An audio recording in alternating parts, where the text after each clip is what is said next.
hello, is Skycatlive. What's up, guys? I haven't shaved in a couple of days because it's a drunken Sunday, Monday. And how are you guys today? I'm just recording because just got up at like 6 a.m. and it's like 8 a.m. It's 8 a.m. and it's been a couple of hours, and so I'm back here again playing some Mortal, and I'm just here to say hello and record a video. So here we go. I'm out by Meduli trying to get a body back. I died. Autopilot jumping. I don't know where to go. I think I was out by this tower, but I don't really know. No, I was closer than this. Warping to Stargate. Warp drive active. Finding this body is so fucking unlikely. Maybe if I knew where the tour dogs were, but I don't know where I am. So like the likelihood of me knowing where the tour dogs are is low. I think this was kind of where I died, though. I think this is, like, not far from it. I just wish I would see the body. There it is. There it is. Oh, my God. I came right to it, guys. If I can do this, I can play Mortal. Look, and they're not going to aggro me, either.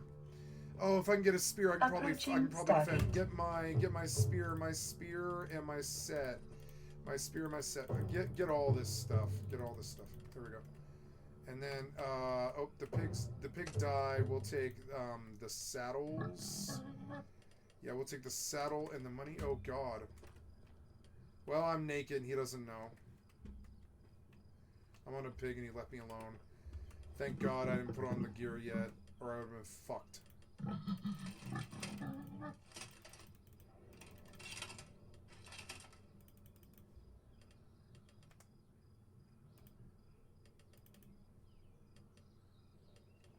So I don't have a ride besides this pig, so I'm going to go try and get a tour dog, which I've never done before. That'll be awesome. I want this pig to abandon now. Or no, I don't want to... yeah, I want to abandon. Yeah, abandon the pig.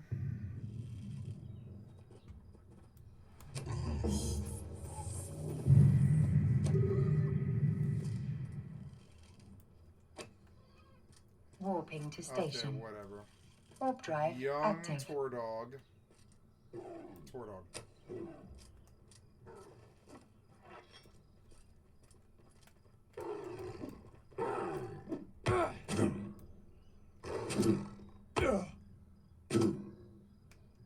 Cool.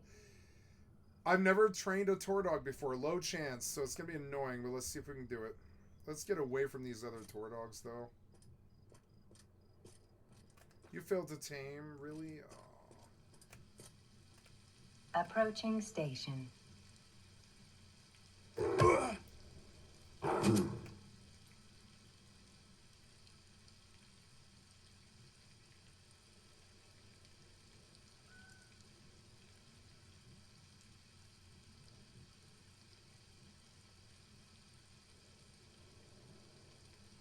I got him.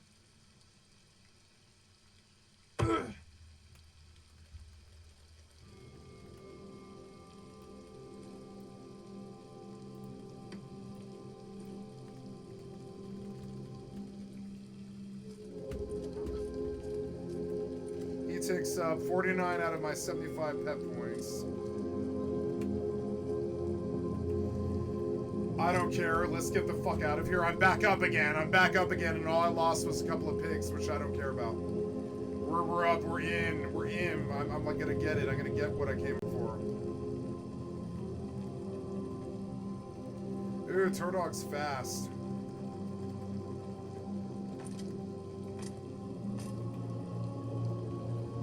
Docking permission requested. Elvis's. Tour dog's fast. Docking permission requested. But it also burns stamp really fast. Autopilot disabled. Waypoint reached. There's a guy on a horse. Another guy on a horse.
Fennel, but not Sea-Doo.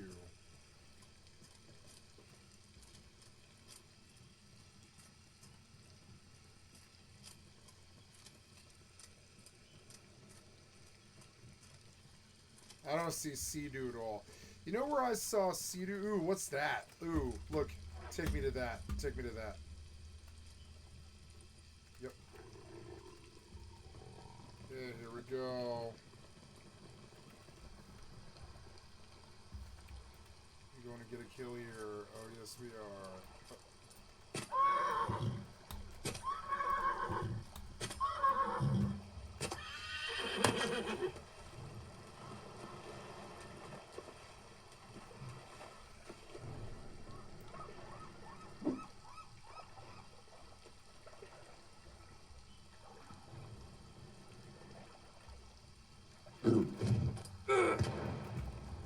Go, fucker, go, go, go, go, go, go, go, go, go, go, go, go, go, go, go.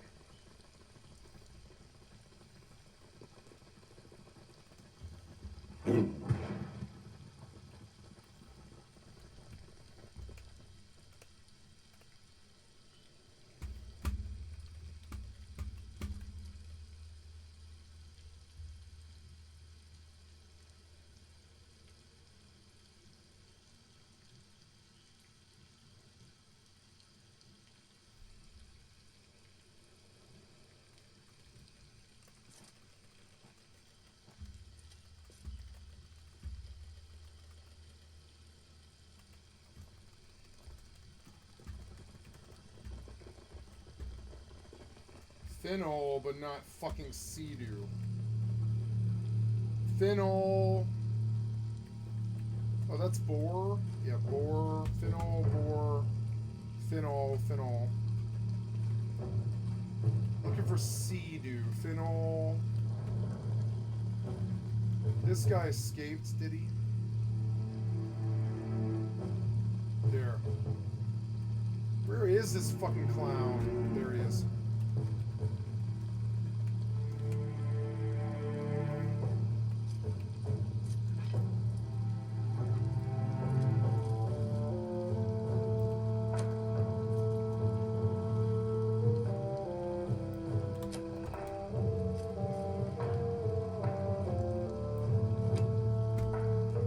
He's gonna kill me, isn't he? Yep.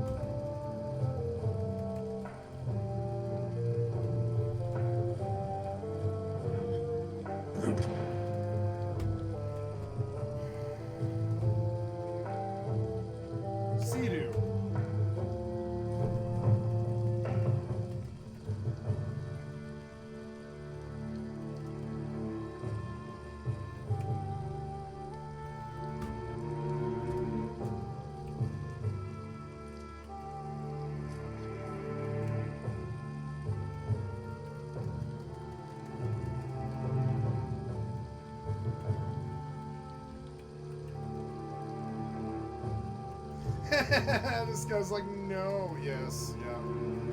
This is what's happening.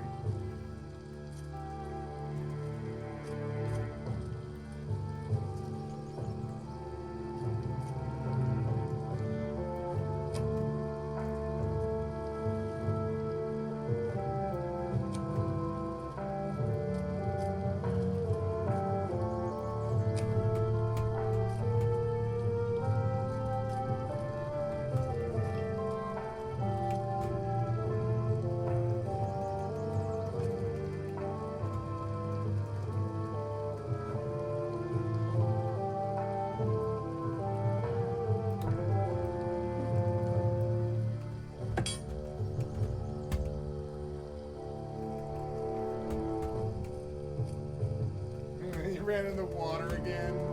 This poor naked guy. I'm gonna leave him alone. Fuck it.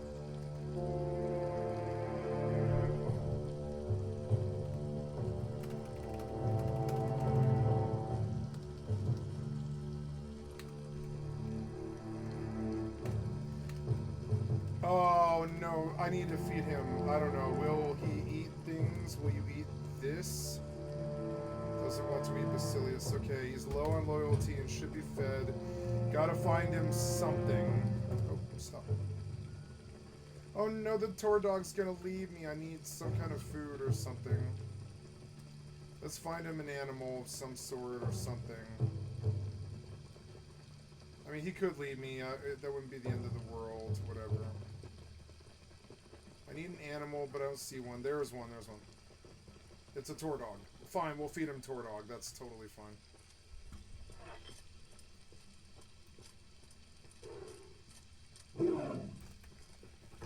What?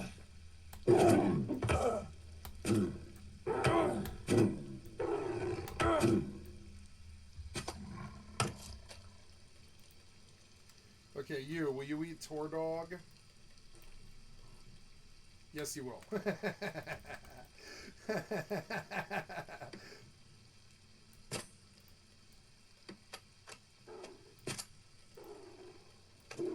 Oh no, what's that sound? What's that sound? Oh god.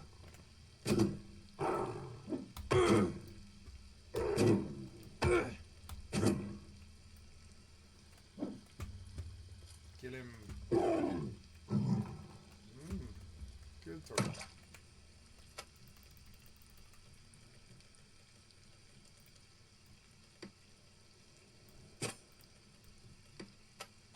Sea-Doo sucks, but I'll find it.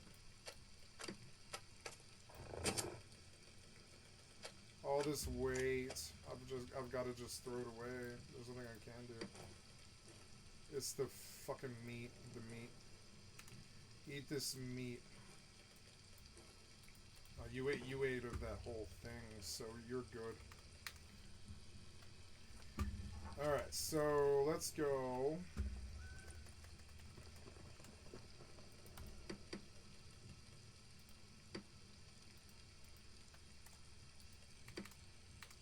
He is level 30 and he's 51 out of 75, which is fine. We'll let him level for a while. I'll sell the tour dog and you know, I've got to go get the Sea-Doo. We'll go get the Sea-Doo, whatever. This has been fun. I even harried that guy and killed his horse. It's been a good experience, like whatever. That's mortal. I've had my fucking horse killed so many times that I don't feel bad for that guy. It's happened to me so many times, whatever.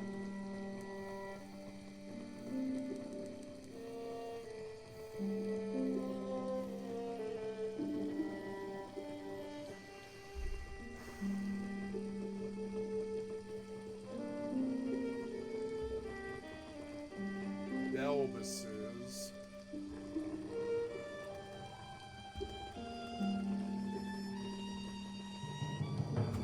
Wait, is that Sea-Doo? No, it's grass.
there's Sea-Doo.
Ooh, I'm finding it.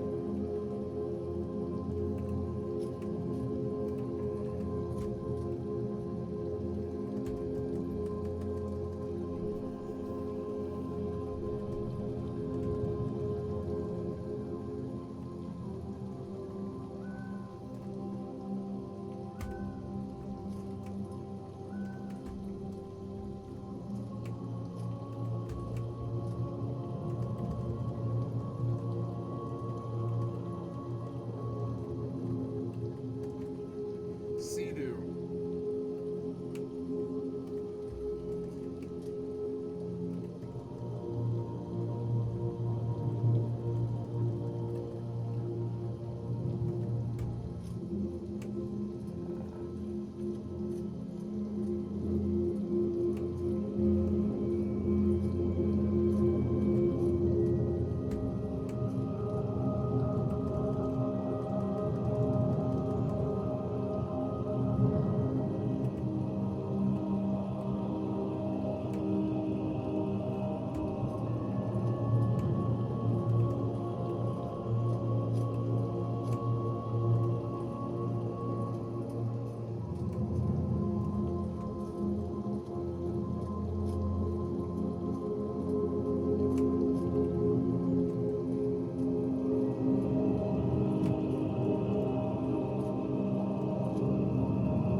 One more and I'm done.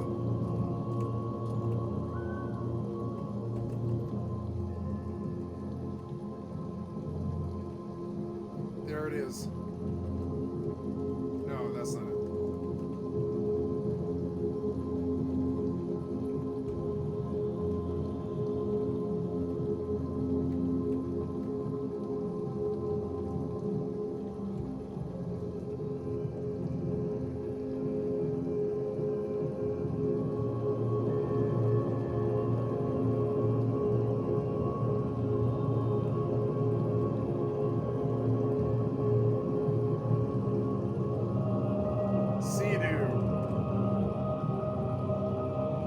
Look, you can like rust farm. You can actually rust farm in this game better than rust. Look.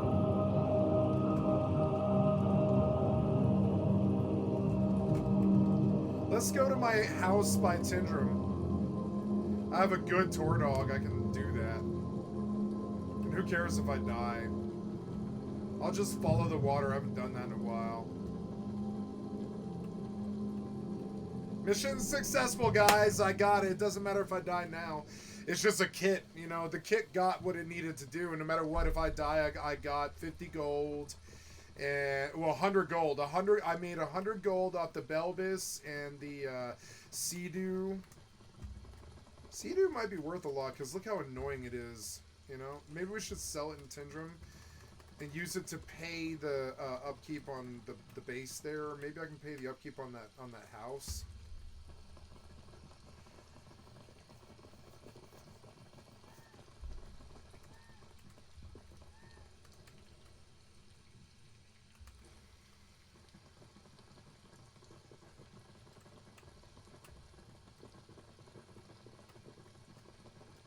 Now that I'm not looking for the Sea-Doo, it's like constantly here. See it?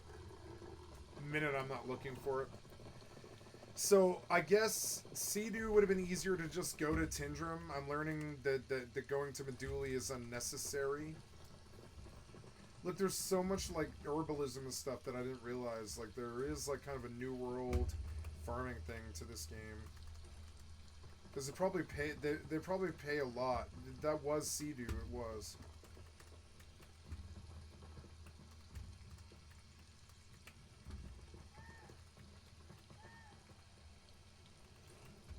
I like this game a lot, but it took me a while to cotton to it. The game wasn't good when I first played it.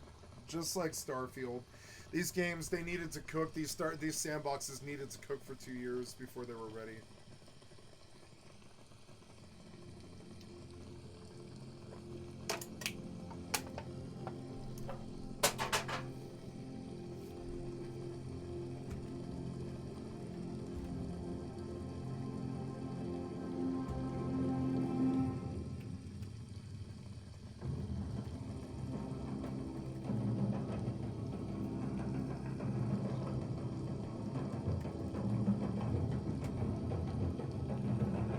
The hair looks weird.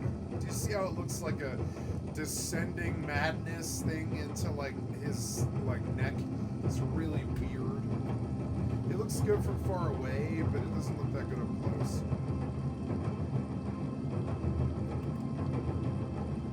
I think on a tour dog, a bunch of guys kind of ignore me. Because they're like, ah, that tour dog guy, he can get away. Because I have the fastest mount in the game. I love this game. Maybe I should go do Tindrum, like weeklies.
The tour dog's fast. It like runs at like sprint speed. I like it. I've never had a tour dog before.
I wonder if I can get a wolf on top of him.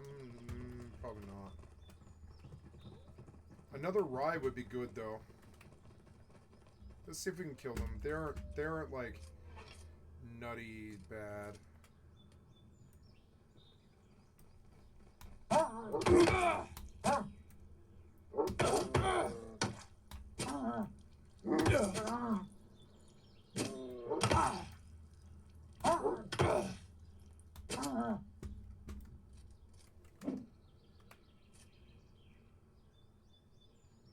Low chance for you to tame.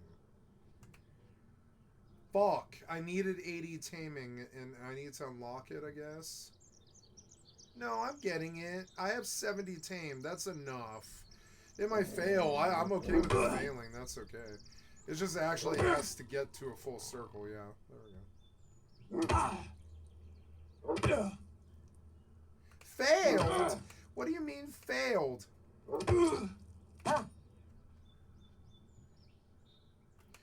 What do you mean failed? It's because you're like standing on this loot and it's breaking my thing.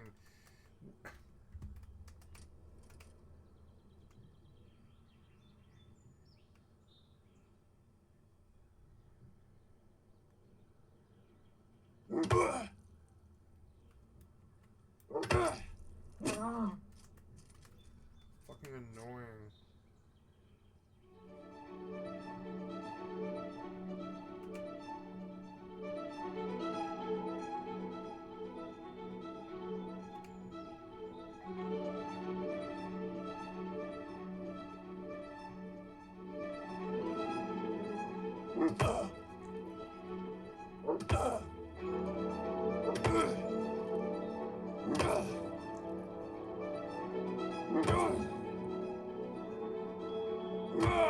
Failed to tame.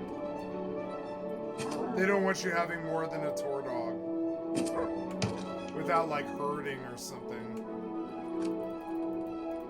I mean, I don't even know how you would get that with the, like, I don't even know.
and die. Oh, yeah. That sucked, Tordog. I'm sorry. I didn't know it was there.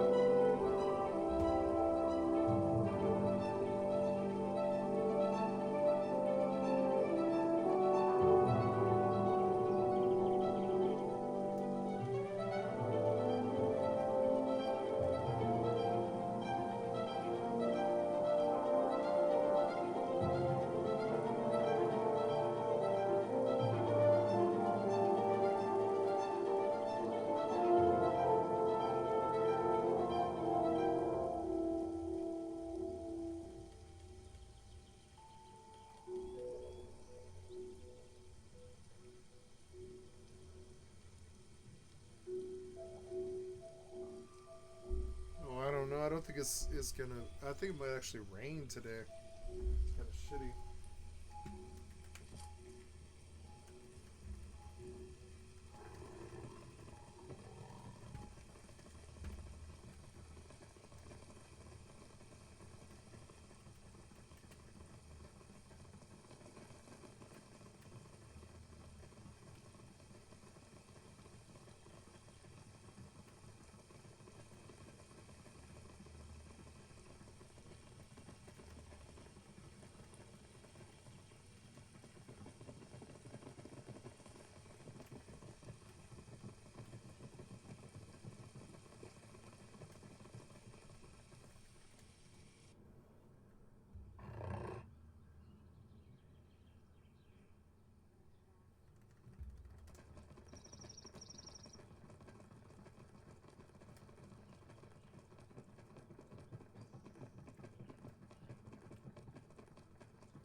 Yeah, it's a long journey to fucking Tindrum.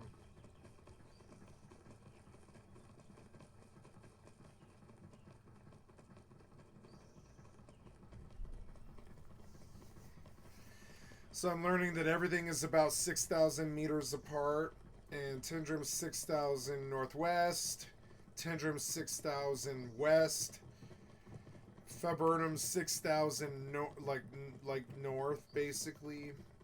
Tuxai's northeast. There's like, and I don't really know the map that well. I think there's a city southeast I haven't ever been to, actually. But yeah.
Oh god, run!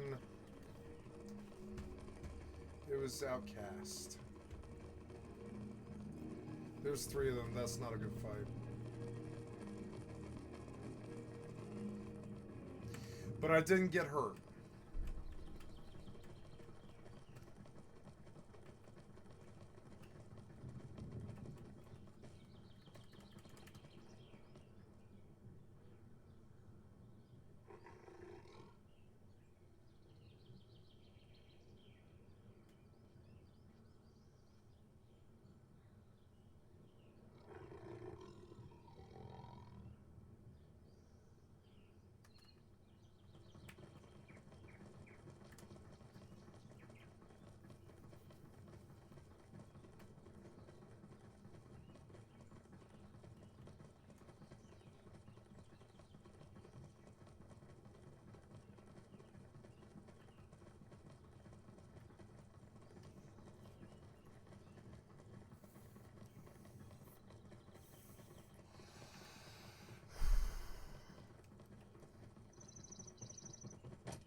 I came right to my house. Look, I came right to it.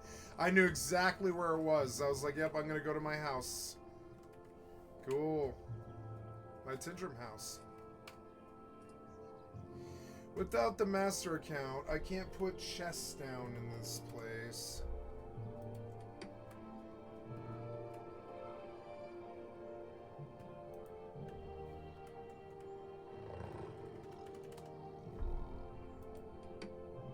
There we go. And, yeah, come in. Come in.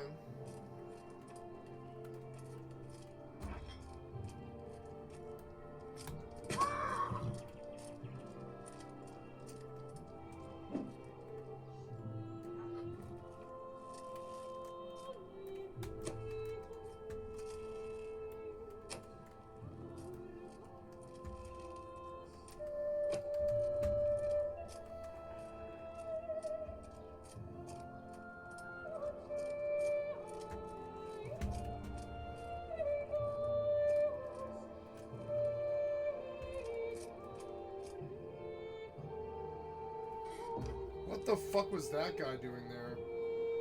CCTV. So I can't do anything in this house when I'm safe in here. You can't fucking do anything.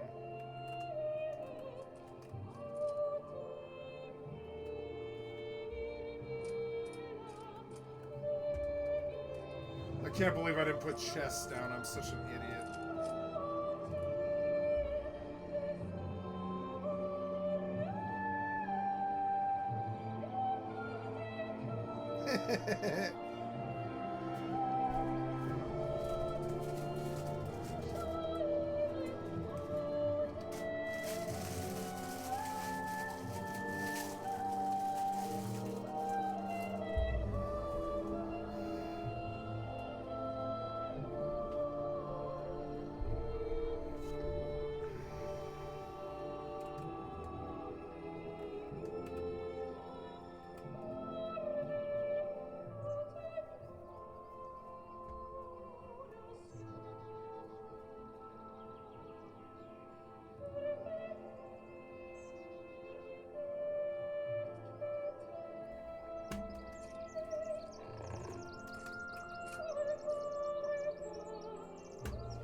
The fuck was that guy doing outside my front door? What was that?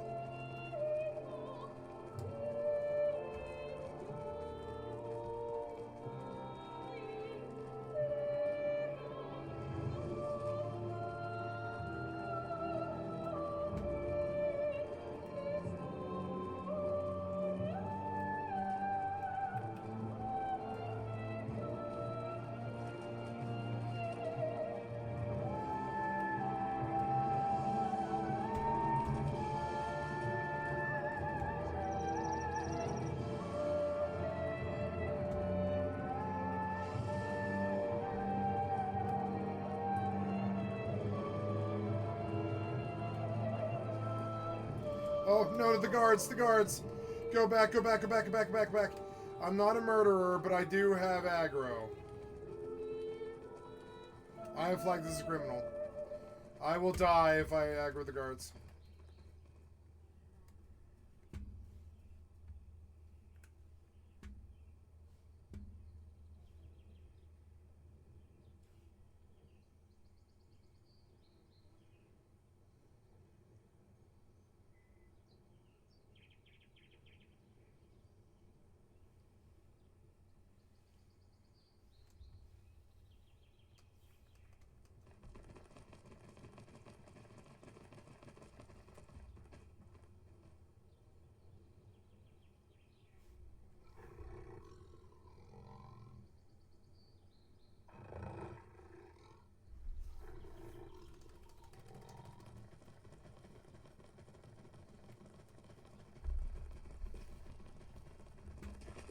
Can I get Tor Dog armor?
Archery is at 72. And we're gonna lock that. Now I want mounted archery like right now, so I'm gonna go spend Tindrum gold. Because this gold doesn't matter to me much.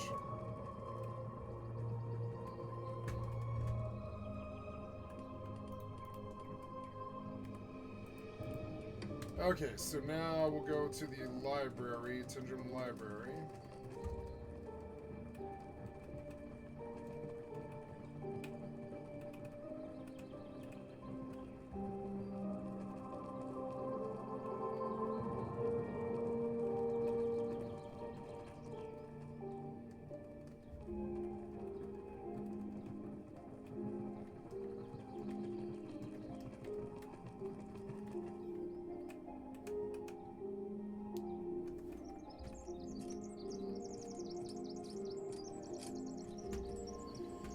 Material lore, botany lore, animal material lore.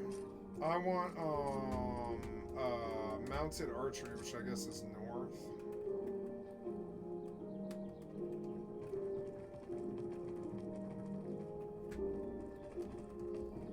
I like the tour dog. It's fucking quiet. Enough that I might come and get them later. There, I need mounted archery. Let me show you. Mounted combat.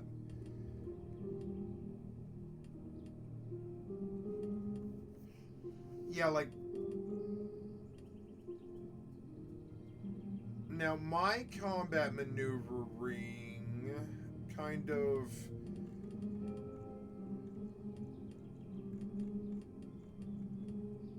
Range combat, archery training, armor training, mounted charge, mounted combat. I mean, mounted combat might be better. I would not mind some points in mounted combat, I guess, except... Well, welcome back anytime. You are already training archery. There we go. We do mounted combat is the first one.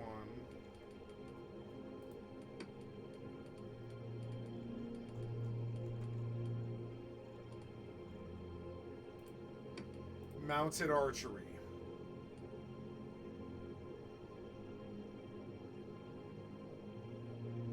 So mounted archery, yeah, mounted. Yeah, so I'll do a bunch of points in mountain combat because it benefits, and then we lower other things like sprinting, I guess. I don't really need sprinting per se. And we could take 10 out of both defensive. Let's lock here. And we'll lower aggressive stance to 90. And defensive stance to probably like 80. And that lowers it to 74. And then we'll do mounted combat and mounted archery and cap this character out. And we'll begin working on other characters. I begin to understand now. Which is cool. The other character can own their own house, which I didn't even think about. I can just have her move in next door. And like with the same sub that I get here, I can put another house down in a different town, and she controls that house, and I can always get in that house. So my mistake was not that I built where I built at all, but that I built on the wrong character. I should have logged into my other character and built. But I don't know. I guess chopping two accounts at the same time did make this really easy to open two houses. I don't know. It's kind of hard to See what I have for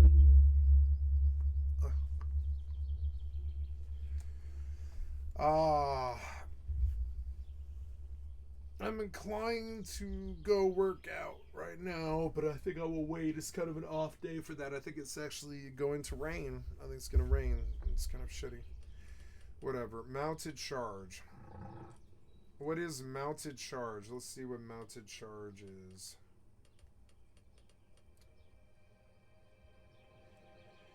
$50 in mounted combat and $50 in mounted charge. Okay. Please come again. Well, we had the mounted combat book, and honestly, if I can stab them on my horse, that makes me much, much, much stronger. Like, that makes me like a spearsman on a horse, yeah, or on a dog or something, and that makes me much, much stronger.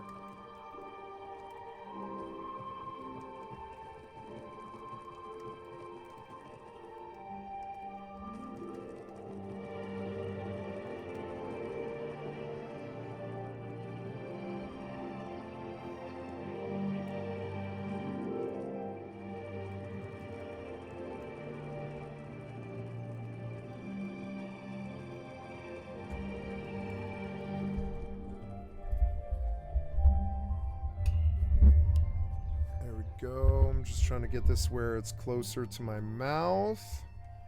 Right on.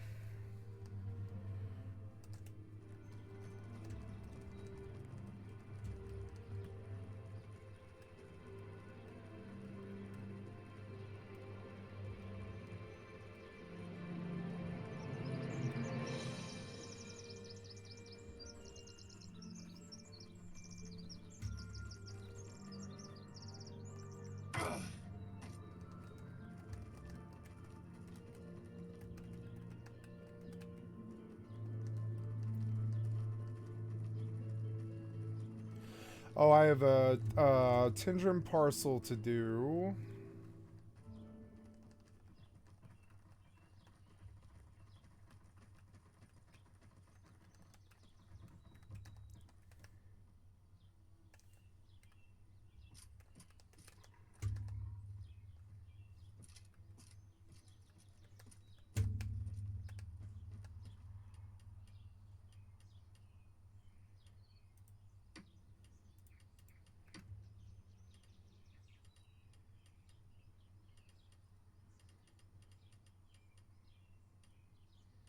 You didn't take it?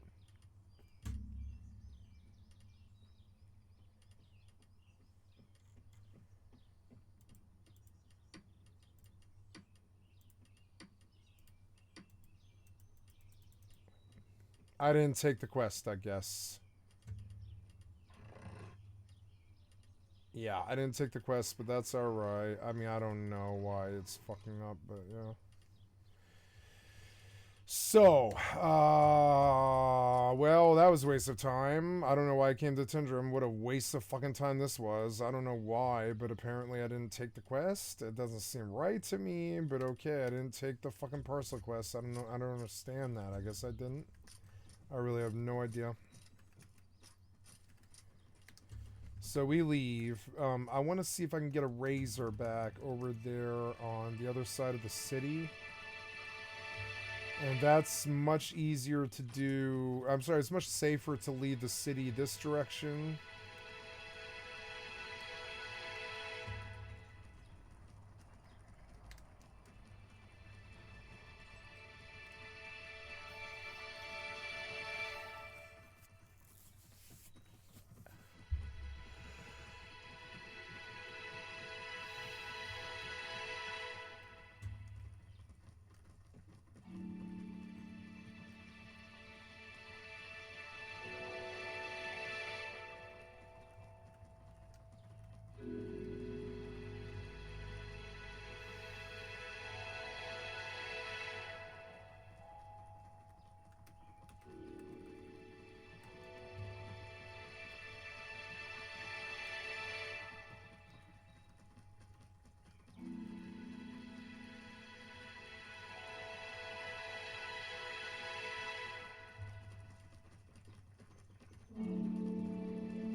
I'm gonna pause at this guard.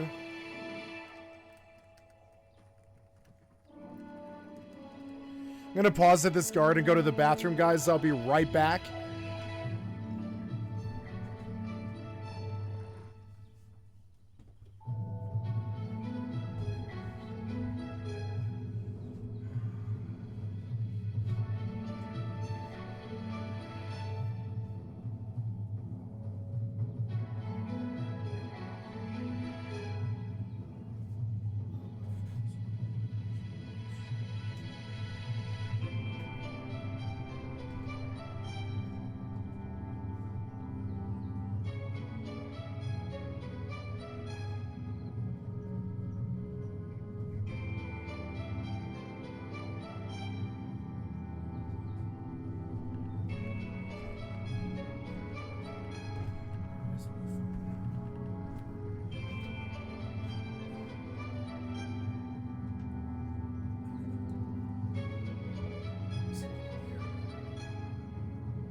Autopilot engaged.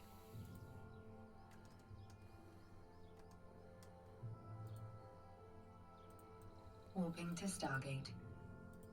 Warp drive active.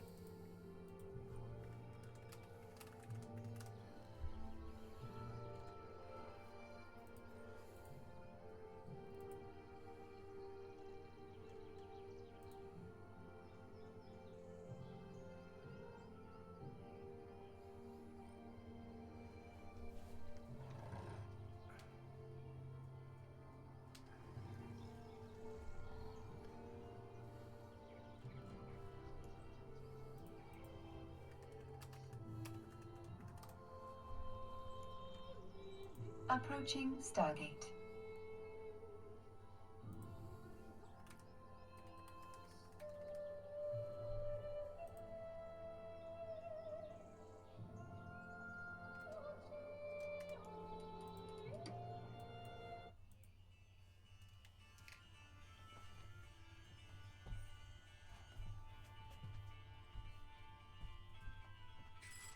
Ah. Okay. That phone fell into my boot. There we go. Having caused literal decades of war with So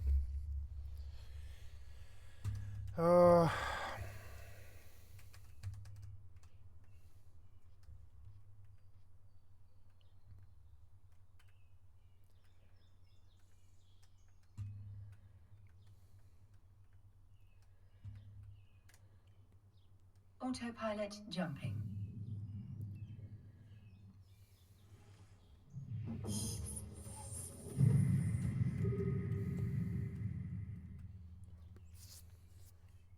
Warping to Stargate. Warp drive active.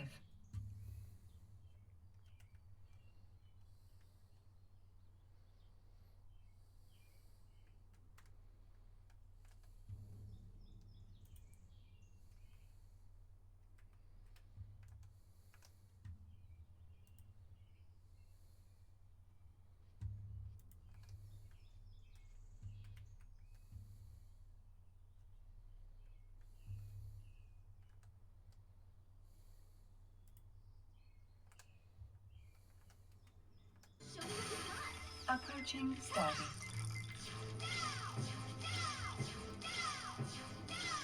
yeah, I don't need that. Shut the fuck up. Show me what you got.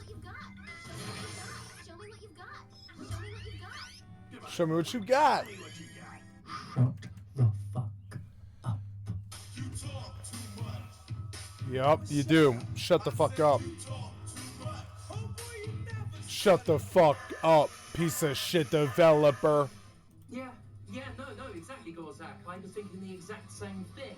Hello everyone, Stephanie Sterling here and welcome to this shit. Today we're talking about a problem that has festered in the back of my mind for many, many years. And no, I'm not talking about one of my many, many mental illnesses. I'm talking about when video games don't shut their goddamn mouths. I'm talking about NPCs that chatter, have to comment on every little thing that happens, repeating the same lines over and over again. If there is one thing the Jimquisition stands against, it's repetition.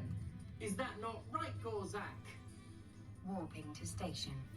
Warp drive active. Is that not right, Gorzak? Is that not right, Gorzak?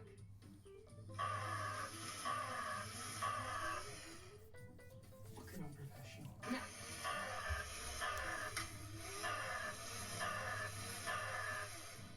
Now I know with some of today's video there will be a number of you yelling at the screen, well, just turn the voices off.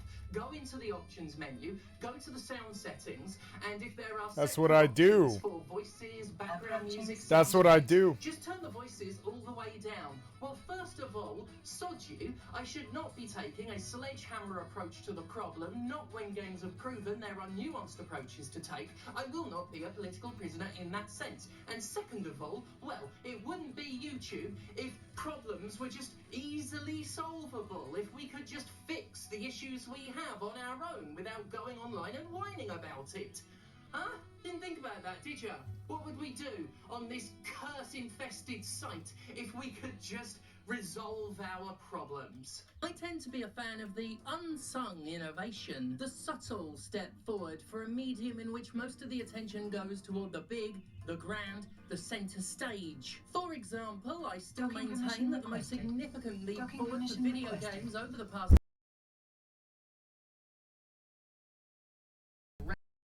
but was in fact the humble share button. For the digitally social age, a button Docking dedicated permission to requested. capturing screenshots and videos has been more meaningful Docking than a request million accepted. artisanally rendered hair follicles.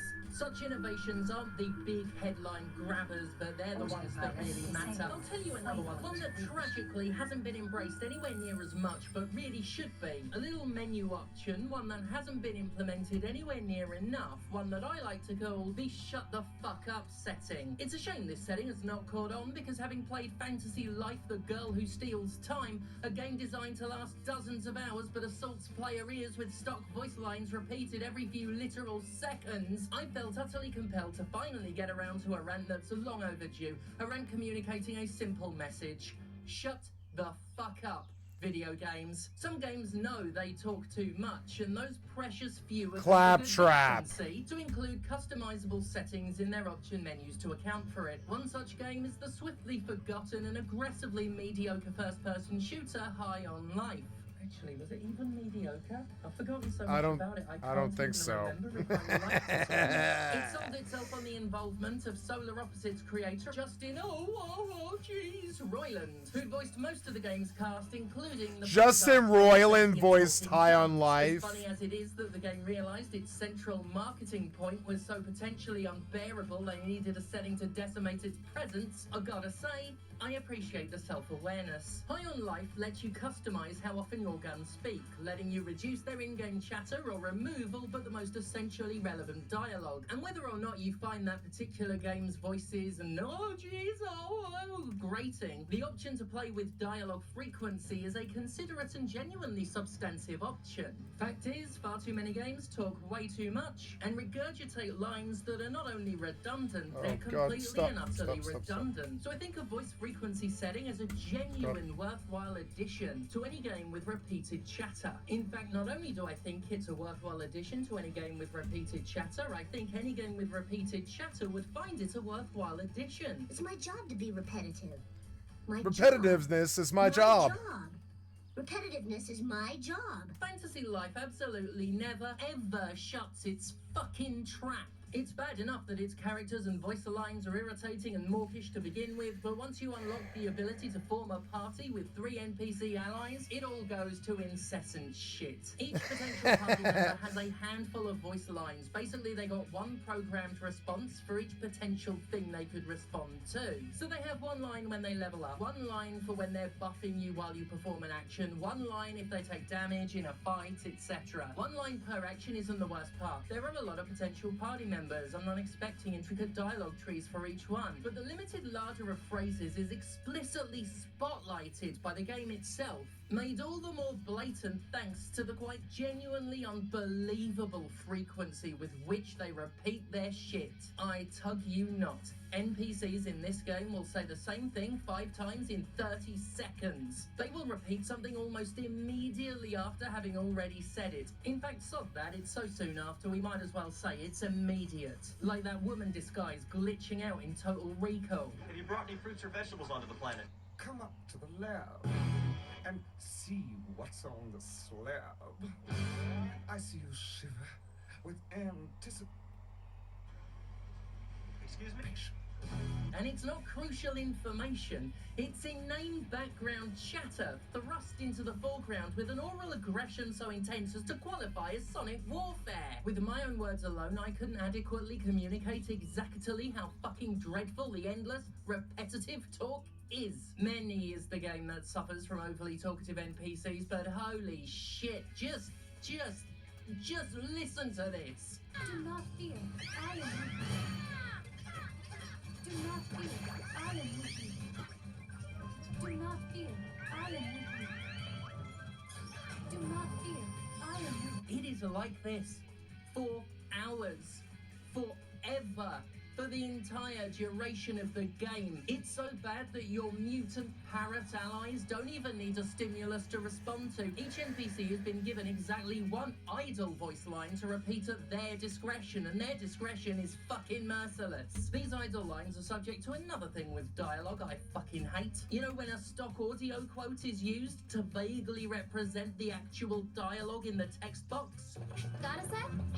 They do it as a cost-cutting measure so that they're not recording every single line bespoke, except so many of them do it badly, recording a handful of specific sentences, but then applying them vaguely to all manner of text boxes with different inflections, intentions, meanings that often have nothing to do with the voice line you're fucking hearing. If you're gonna skimp on the voice acting, attach audio to text boxes that are just simple grunts or truly nebulous statements like yeah or mm-hmm. Don't record half a dozen specific statements. I made it to fab. To hundreds of different fucking text boxes. I didn't take that the are far fab too thing. numerous for that half a dozen lines to possibly I didn't take come the close fab to parcel. representing. This is a problem Fantasy Life exposes in spades. Because like I said, the idle lines, the ones they just spout whenever you're out in the world unbidden, aren't fully voiced like the rest of their nonsensical chatter. No, what they're officially saying is represented in the text box, but the voice line you're hearing is so completely unrelated to that text, it is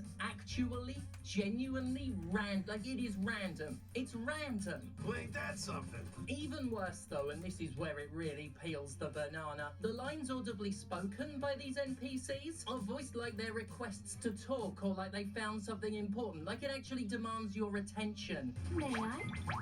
If I'm hearing with my ears an NPC saying, "You got a sec?" I reasonably assume they want something because that's precisely what an NPC in a normal video game would do. Not so here, where the spoken words have nothing to do with the truly inane bollocks they're actually supposed to be spouting. No, the text box just says something like, "Have you seen any trees around here?" when we're surrounded by fucking trees. Got a sec?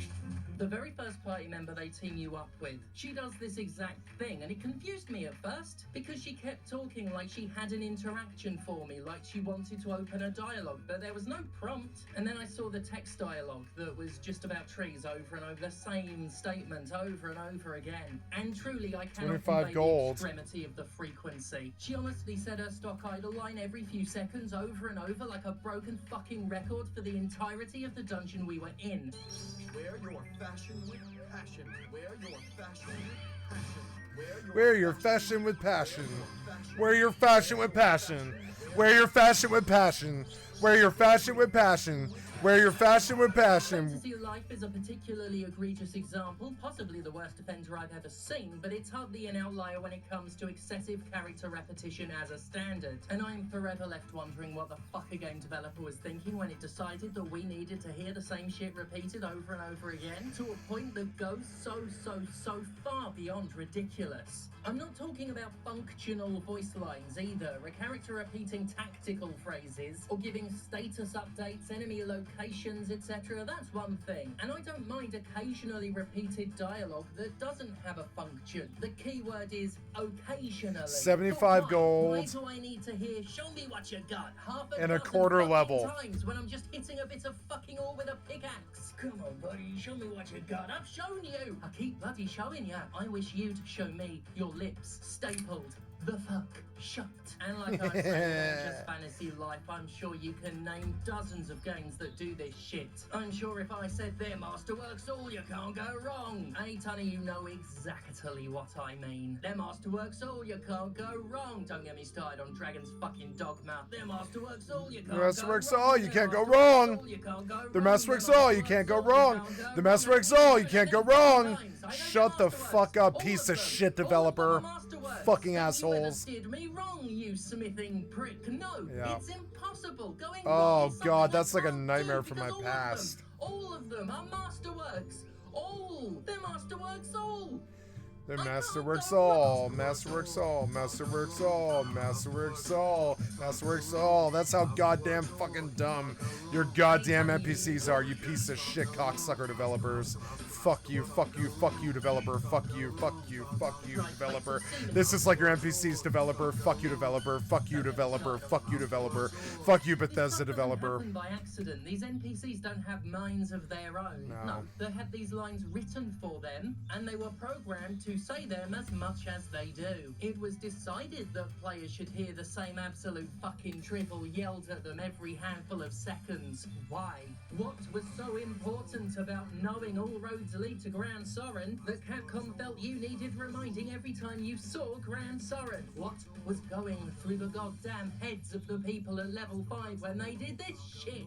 Nothing. What I love is the parts of the script like that where I say this shit, where I imply Gonna that get something to be drink, an I'll be right example back. edited in, are not parts that my editing darling Seamanzilla is gonna need any direction on. They can splice in any clip of any Fantasy Life B-roll I've recorded for them, and it will have examples of the shit I'm talking about unavoidably, deeply baked in. It is just that pervasive. Holy smokes, she's right.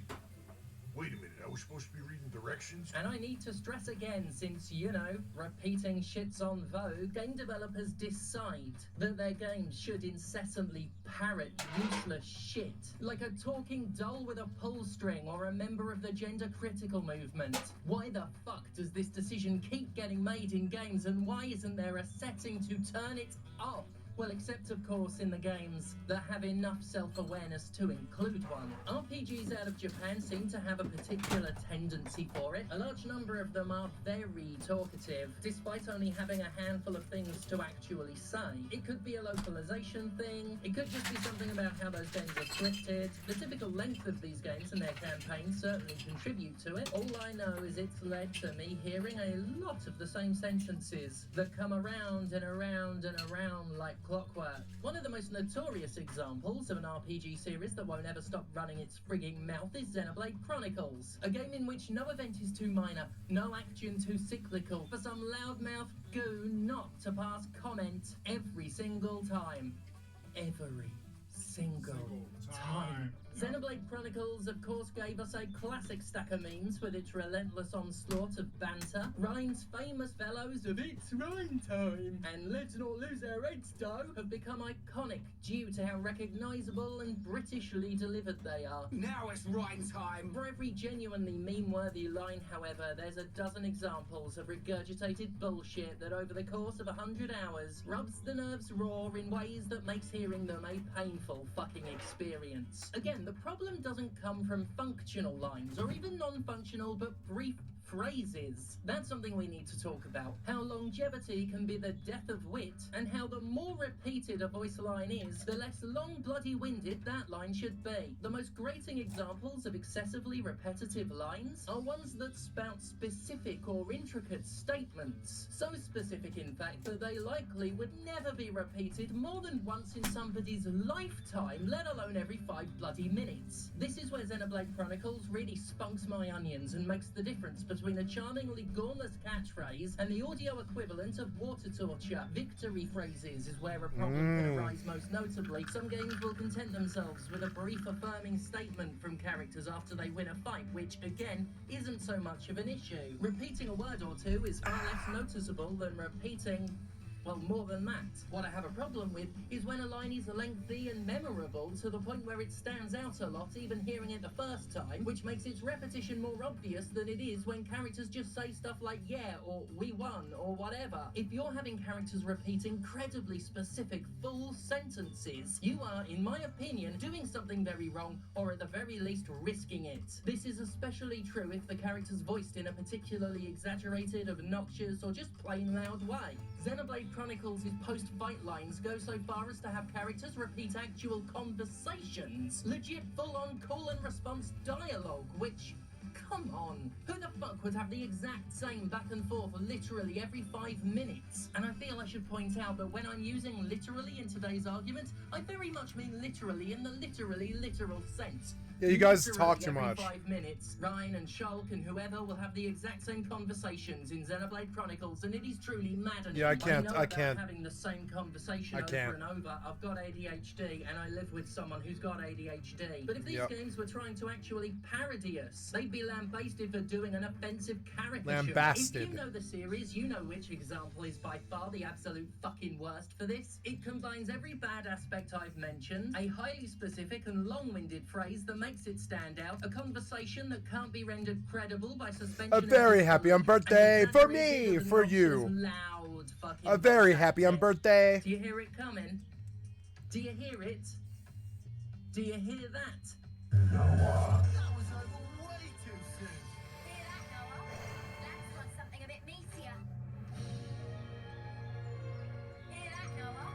Let's want something a bit meatier. Hear that, Noah? Let's want something a bit meatier. Hear that, Noah? Oh, Let's want something a bit meatier. Noah? I know, this is what it's like to fucking piece of shit NPCs. Give it Fucking the meat. piece of Or shit someone just developers. give Lance the meat so she will stop. Could you remind him about the meat?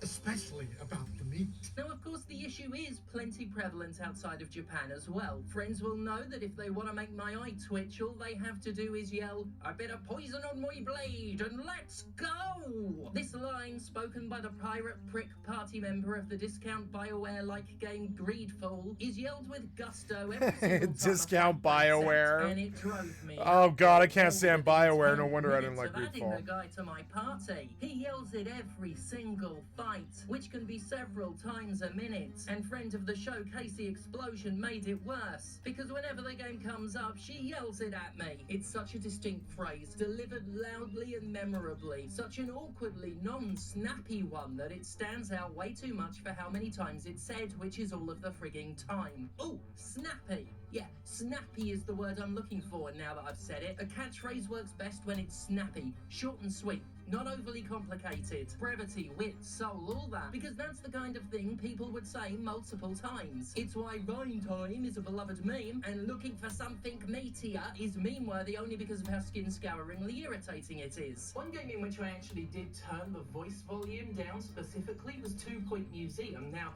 I did a video talking about how much I love 2 Point Museum, but that tannoy, that snarky tannoy, there just weren't enough phrases for the frequency with which she spoke. And that's something developers need to be conscious of as well. If you're gonna have your characters speak a lot, if you're gonna have a voiceover that keeps saying things, give them enough to say. I'm begging you.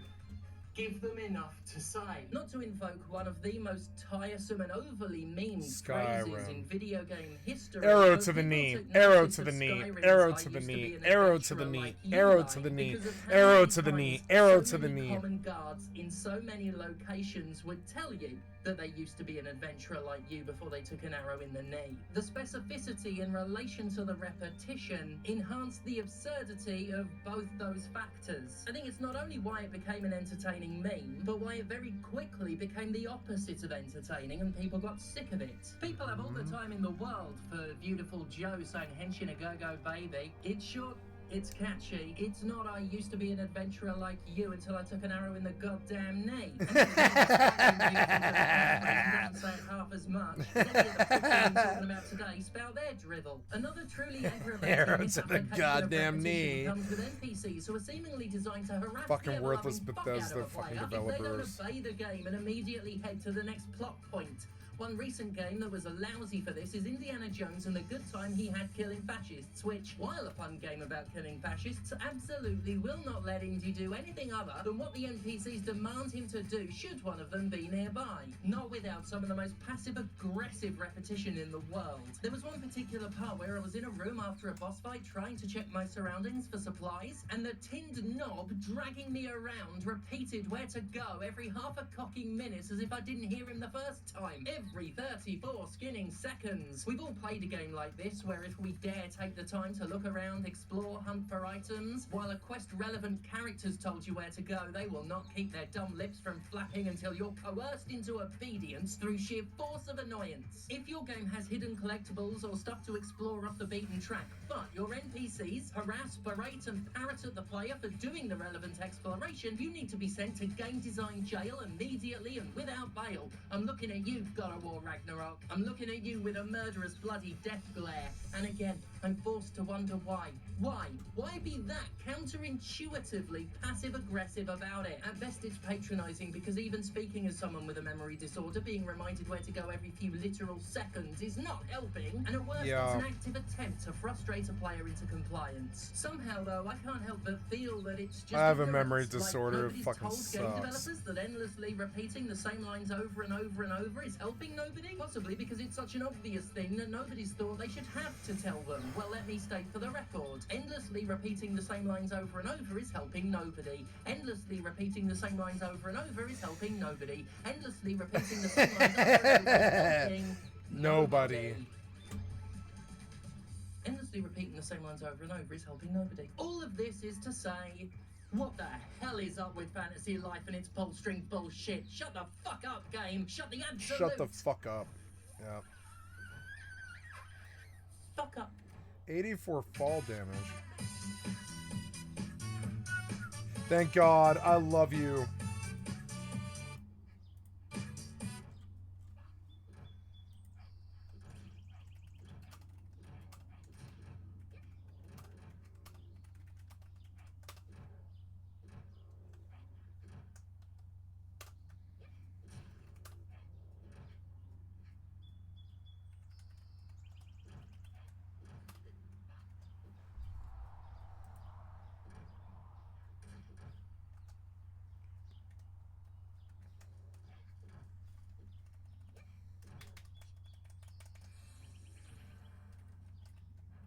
Why aren't we fighting? Oh, because there was 3. Oh, like 3.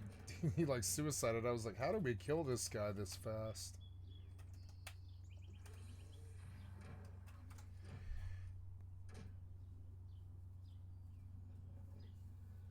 Yeah.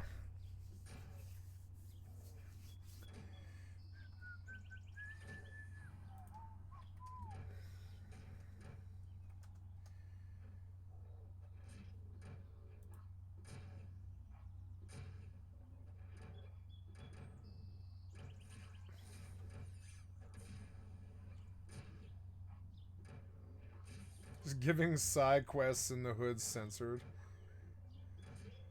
Bingles.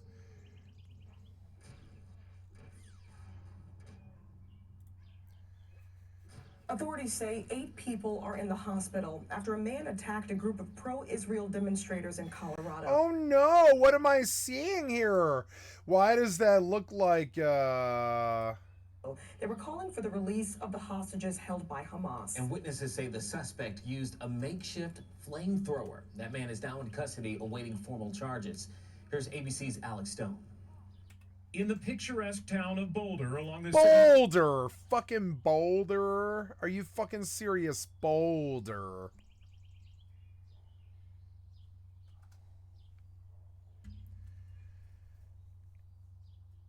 Oh my god, fucking Boulder. Oh, my phone died as I rang it.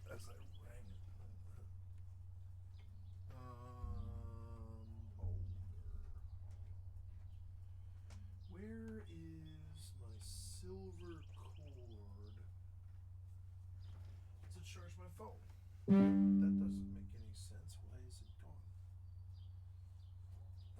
Let's pull out the orange or whatever and just plug the phone in. Yeah, just plug the phone in. I don't care about this tablet anymore. I don't want to run it. I think it's a footprint that I don't need or want.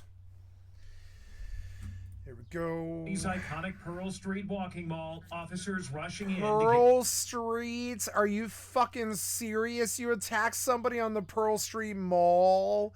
You're a goddamn fucking moron, whoever you are. Oh my god.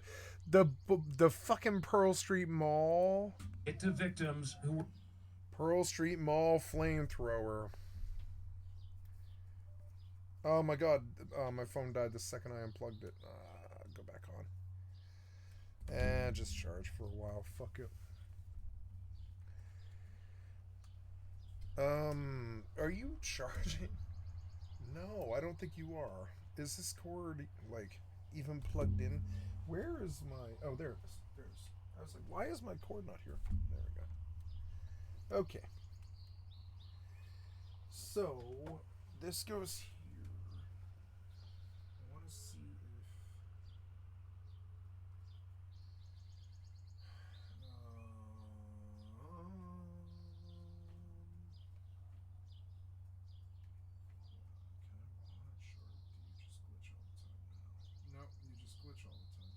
Okay, well,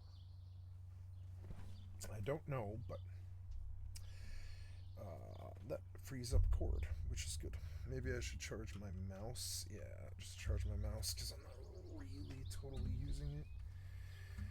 Okay, we are over here. No, this cord. Come on, man. It's a 10-foot cord. Give me some slack. We're being set on fire. There's multiple mixed reports about 8 people on fire now. We're getting lots of 911 calls. Witnesses say the attacker shouted, "Oh my fucking god."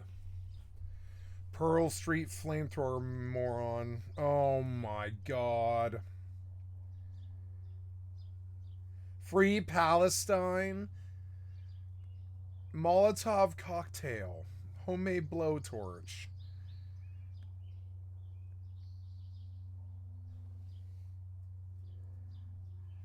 Homemade oh my god.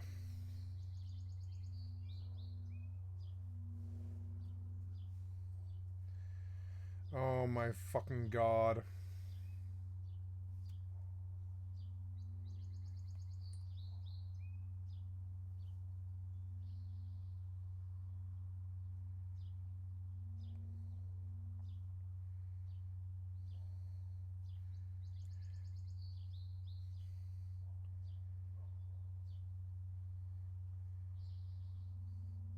I can't believe I'm saying this to my best friends. It's so stupid. It's so stupid. Homemade flamethrower, Pearl Street Mall idiot made international news.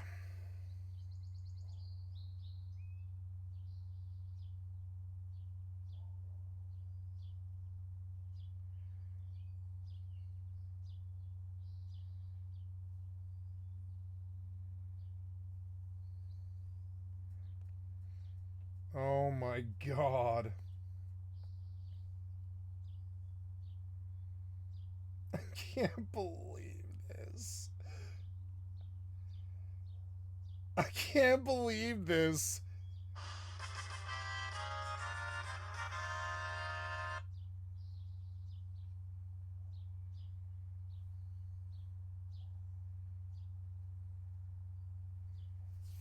Oh my fucking god. These idiots make Colorado look so bad.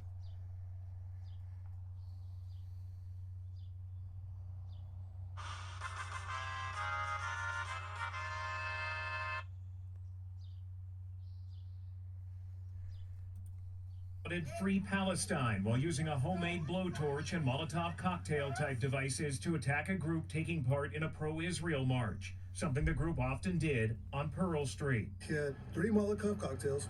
One of them he threw inside of a group. At the group, and one lady lit on fire from head to toe. Today, this he actually burned 45-year-old people. Mohammed Solomon is under arrest, accused of attacking the 8 injured victims, burning them, leaving one in America. The victims range in age from 52 to 88 years old. Way to look like Palestine in Colorado. I don't really understand it. I don't understand the fucking point of it. I don't get it. I mean, I get the point of it, but I don't really understand why you gotta make us look so bad. Why do you make us look so bad? You're such shitheads. I'm not talking about Palestinians. I'm talking about just idiots. Idiots from Colorado make Colorado look so fucking bad. It makes me so fucking unhappy. Is a Holocaust survivor. A Department of Homeland Security official posting on X, Sullivan is illegally in the country. I've never seen anything like this before in my entire life.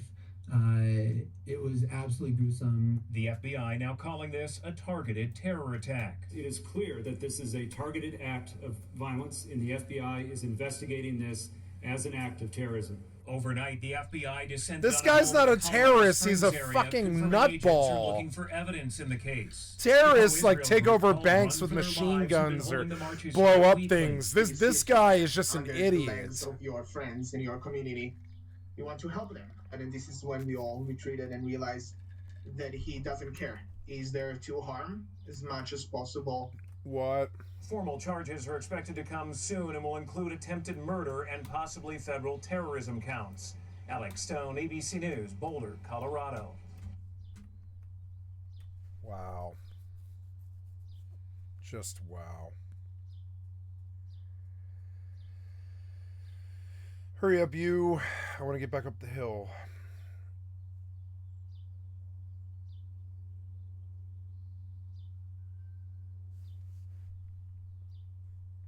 Got him. Okay, you come back. And then you get me out of here.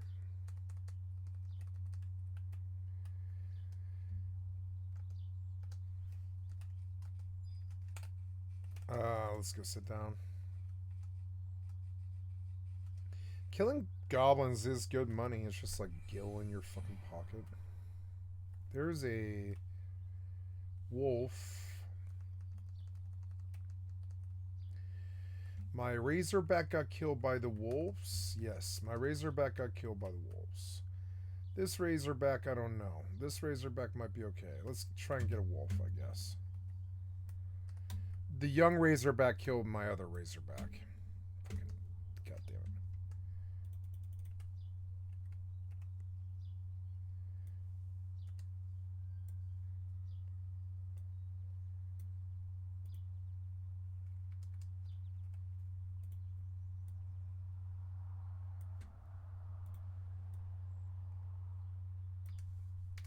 I'm gonna turn the sound on now. Oops.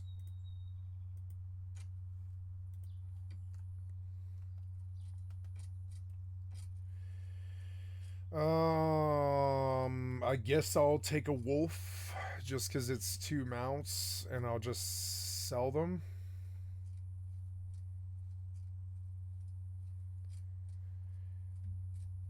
I don't...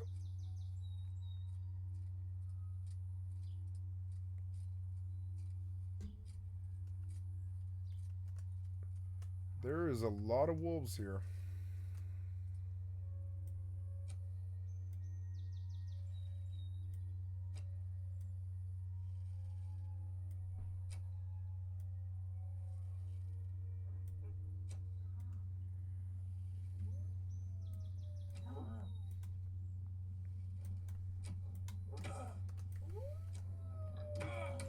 Oh, switch weapons. Go, go.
Goddamn moron.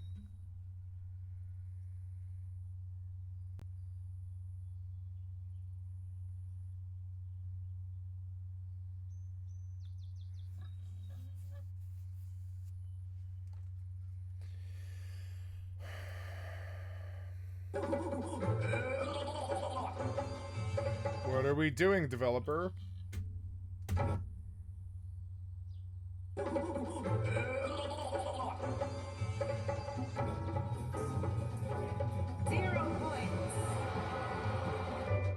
So if you haven't noticed, unfortunately, I am now back in the UK. Now, at the time, a lot of people seem to think that I actually moved to Sweden like it was permanent. But unfortunately, there was this thing that a lot of people voted for in the UK called Brexit.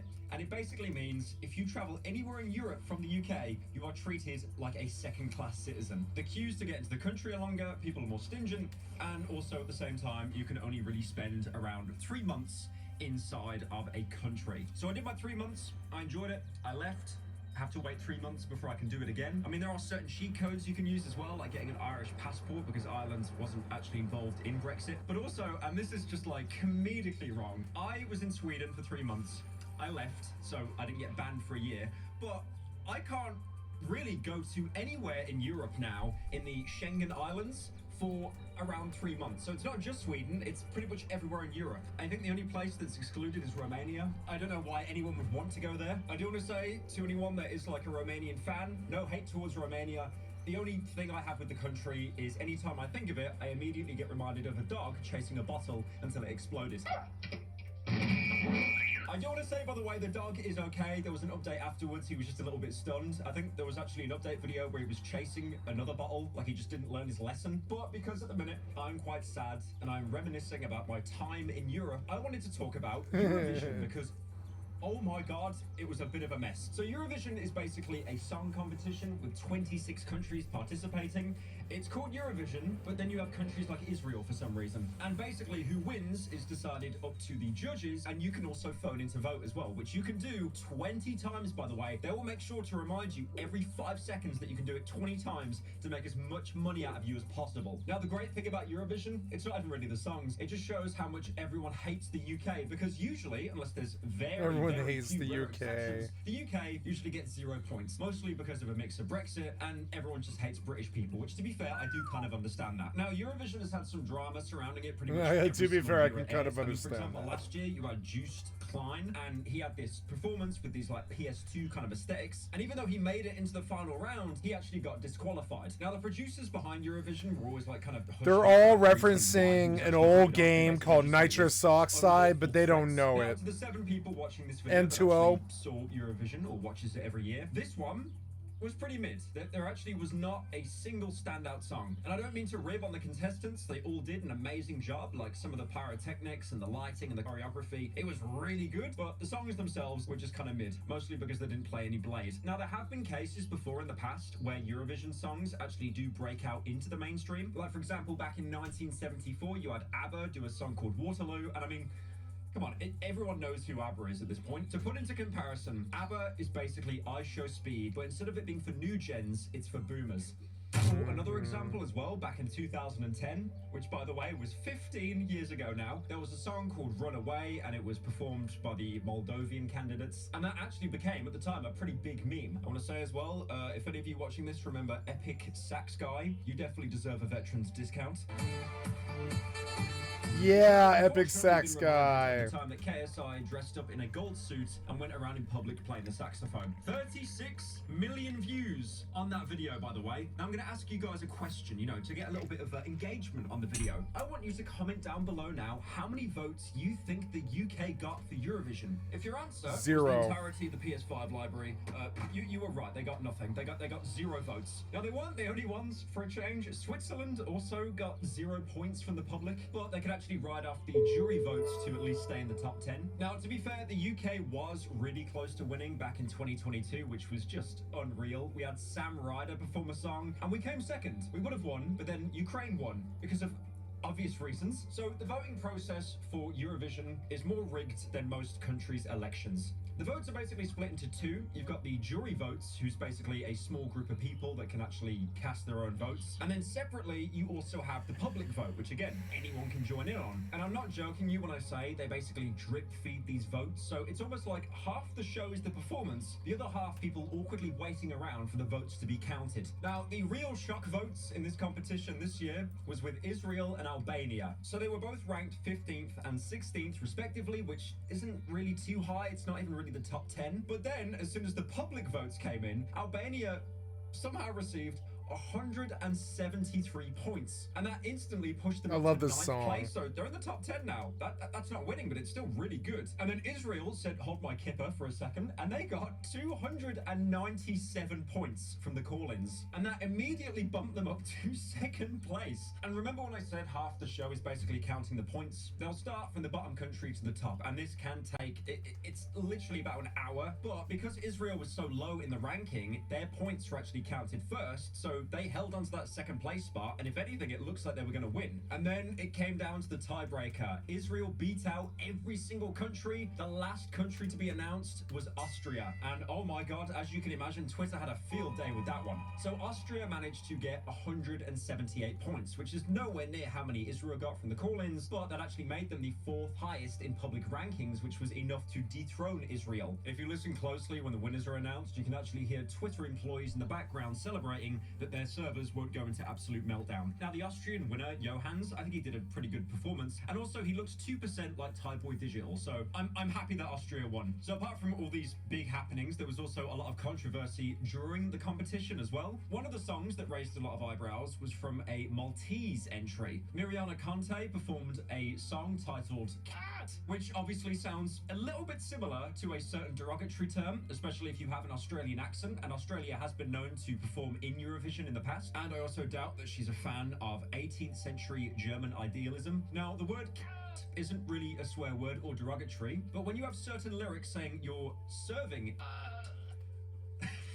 it's pretty obvious what they're alluding to. Now, they basically said that the word cat in Maltese basically just means singing, and also Eurovision doesn't actually have any rules against profanity in songs, but they still got them to change the name from cat into just serving. There was also a Finnish entry which caught a bit of flack. They titled a song Ik kom, which in English means I'm coming, and the European Broadcast Union actually stated that they created a provocative atmosphere that wasn't really safe for family-friendly viewing. I mean, there are certain lyrics in the song, like for example, moon rises, earth arches, my gates are open, and also who could forget, you're full of... Listen, like I'm not the only one who really liked that fucking Atomic Heart soundtrack and listens to the music a lot. He's playing it in the background right now. Stamina, hit me once again, grab my ass. Apparently they were told beforehand to make the song a little bit more like kind of family friendly, but it's pretty obvious they just didn't do that. The Estonian entry also caused quite a bit of a stir, but not from the actual showrunners, but from the Italian government. So Tommy Cash, who did the song, has been accused of basically using lyrics that propagate stereotypes about Italian people, whilst also singing a blend of English and Italian. He did certain lines, like for example, I work around the clocko, that's why I'm sweating like a mafioso. Addicted to Tabasco. Me like me coffee, very important, eh? And life is like spaghetti, it's hard until we make it. What?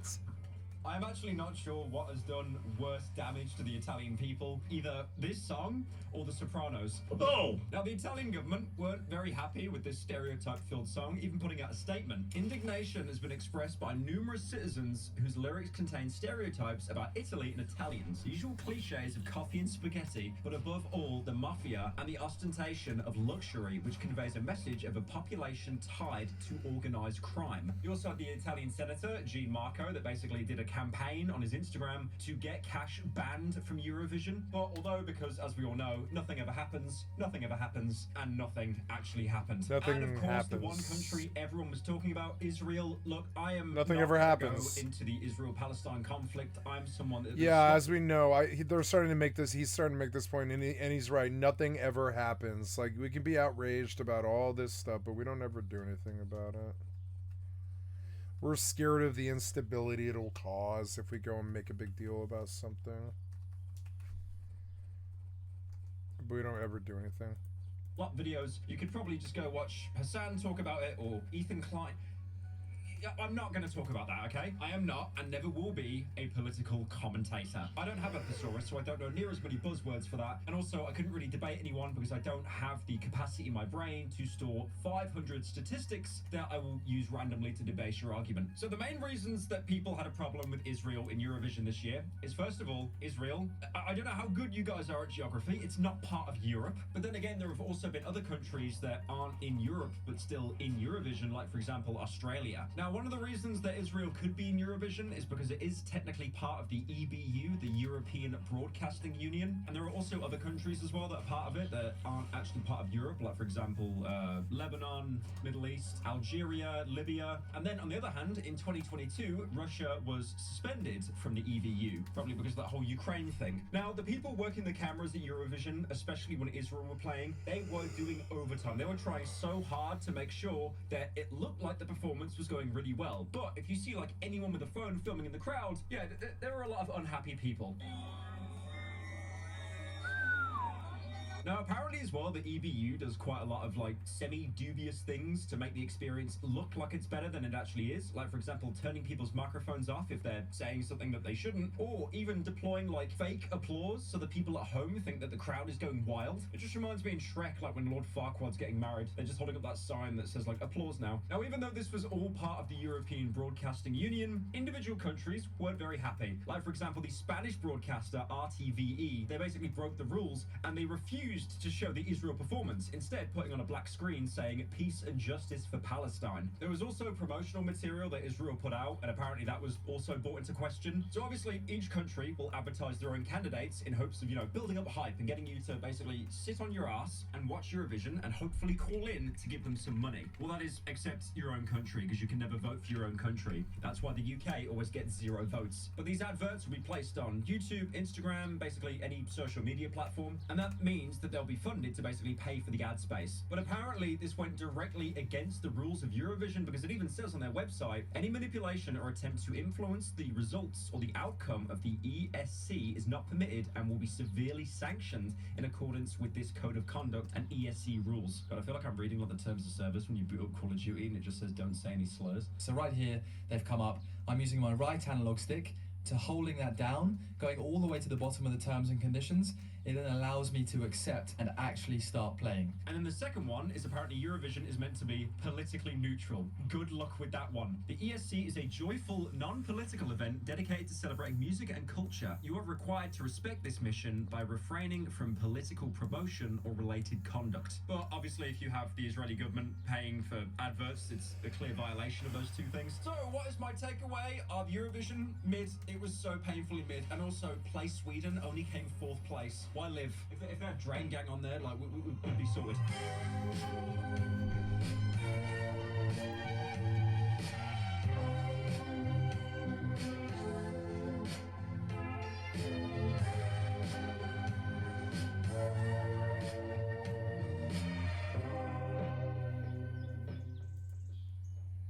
In 2023. Thank you, Pyro.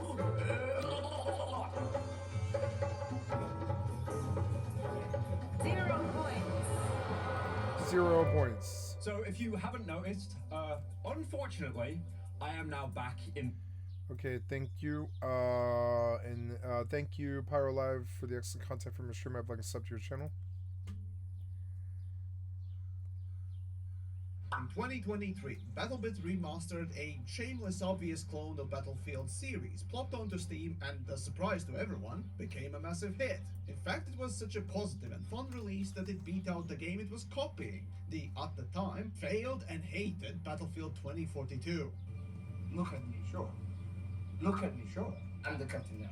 With basically every creator praising it and the community of FPS enthusiasts enjoying the game, it beat 80,000 player count peak for solid first 2 months of its release. With rapid first content updates following soon after, it was clear this was an indie game success story that we needed more of. However, as months went on, the content and communication from the dev team just as rapidly decreased. As usual. To the point that today, as of making, the last time the game received any kind of an update has been over 12 months ago.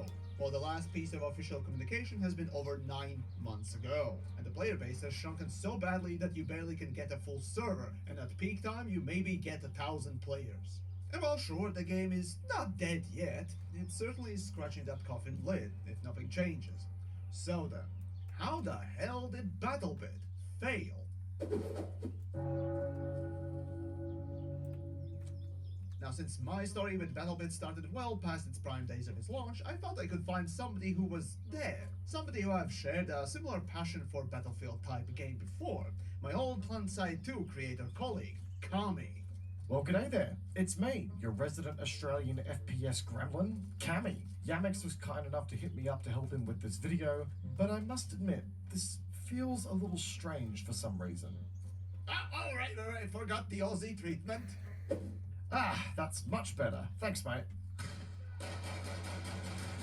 But yeah, before we get too far into this one, let's have a bit of a chinwag about BattleBit in the early days. The days that led to it being quite the success for a little while there. Because there's some very important context here in the history of this game. Before BattleBit was, well, the BattleBit we knew and loved, it was actually a very different project, more akin to a low-poly milsim game rather than a Battlefield competitor. You see, folks, the development team of this game were originally set on creating a milsim game that would simply differ itself in the space by being easy to run on most machines. It sounds like a simple premise, but milsim games, after all, tend to lean into crazy cinematic effects and visuals, so unless you had some really solid hardware in your machine, you were always a bit out of touch with this side of FPS gaming. The BattleBit developers originally set out to solve this problem with their game. But whether it be through a change of heart or a very clever read of the gaming market at the time, aka right after the abysmal launch of Battlefield 2042, the developers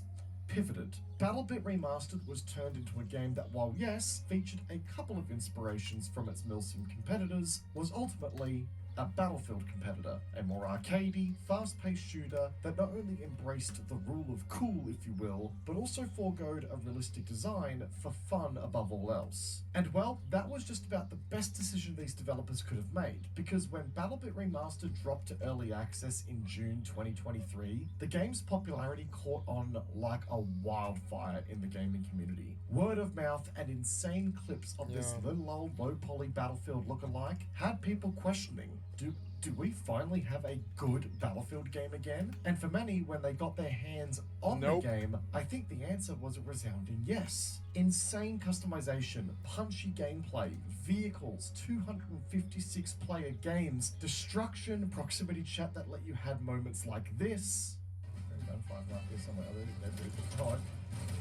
Jesus, got someone to bleeding damage too. Fuck you, bro. Fuck you, brother. Come back here, Brewski. Oh, come here, mate. Nah, fuck you, bro. Come here, mate. You come with me. Come here, bitch. Put me down. Put me down. Why can you drag me? See you, bitch. It was everything we could have possibly wanted from a large-scale Battlefield-esque shooter. Even the update tempo post-release was pretty impressive for a small indie team of 3 people. And this tempo continued for a pretty solid period of time as well, which is also ironic, given that if you were to check BattleBit Remastered's Steam store page today, there is a literal warning presented to potential buyers of the game to the fact that the game has not seen an update for approximately 16 months. Quite the change of pace, really, from the almost monumental... But I mean, that's not what they were doing. They released BattleBit. Did they promise to update it? I don't care if they updated it. If they did better than Battlefield, I don't care if they update it. I'm okay with BattleBit just sitting there as they sold it. I don't care. It's weird because I usually hate the developers, but this time around, no. If they did a complete experience, and yeah, I guess with multiplayer you're supposed to update, but not with 3 devs. What are you gonna do with 3 devs? Probably deal with the lawyers, deal with the income, deal with the accountants. That's what you're gonna do with 3 devs. You're not gonna fucking, you're not gonna have the time to fucking do anything. Like make new maps. You're not gonna have time for that. That we did see originally. The game looks good. I thought about buying this game, but it's also like I'm over these milsims. I don't like milsim anymore. Video silence from the developers, no updates, and a player base that now struggles to achieve 1,000 concurrent players daily. So, what really failed BattleBit? Well, believe it or not, it ain't really down to one sole reason, if you'll entertain me for a second here. BattleBit, by virtue of its, let's say, original vision, was always haunted by an identity crisis within the development team. Yes, they pivoted the project willingly to something else, but you could always tell that the team wanted to steer closer and closer to their original vision of creating a low-poly milsim game, and that was apparent with some of the changes and updates they were sneaking into their game after release. But you want to know what really set this game on its downward spiral, children? I'll tell you. And you'll call me crazy when I tell you it just so happened to be one of the most anticipated features from both the developers and the community alike. It was the community servers. A feature designed to give the power back to the player base turned out to be one that actually fractured it beyond a point of repair. Now, I mean, sure, yeah, these are factors, but I think we're dancing around the elephant in the room. See, changes can be good or bad. However, the complete lack of updates or content, especially the stuff they promised, or in lieu of the content, no news or info on what the hell's even going on, is universally bad. Even right now in the Steam reviews, the main criticism we hear from the folks of the game is that it's simply abandoned. So why should we continue playing it? Well, yeah, okay, look, very fair point. Which is why I think it's also important to remember that the game featured a tiny dev team size that was stacked up against an insane workload when they launched. Well, I guess we got our 4 main points to look at closer. So, since Kami, you were there at the beginning, kick us off. So, as I said before, BattleBit was originally... Oh, Wendigoon's video went up. I myself didn't get around to playing the game back when it was in this form, but over the course of its development, it eventually found itself molding into what it is today. And while one would expect that the commercial success and the, I'll be frank, genuinely high quality of the experience that came to be would be enough of a motivator to keep the developers trucking along on the path, the devs had begun to show signs of, dare I say, a sense of resentment towards their very own game by the end of 2023. You know, a mere 6 months after the early access launch, the developers were jumping on devcasts, expressing complaints. I don't know, about that how the action game doesn't look become that too good. arcadey or too fast-paced for their liking. There was talk of making significant balance changes to slow the pace of the game down. You know, once again, 6 months after the release and after 6 months of everyone getting used to playing the game as it was. Because as we all know here, gamers historically tend to react so positively to a massive sweeping change to their favorite game. Yep, can't think of a time when that's backfired. BattleBit was going through an identity crisis, there was no two ways about it. And that was clearly having a very big impact on the game's pace of update.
As well. So yeah, it's no secret that a developer-driven identity crisis doesn't help here, obviously.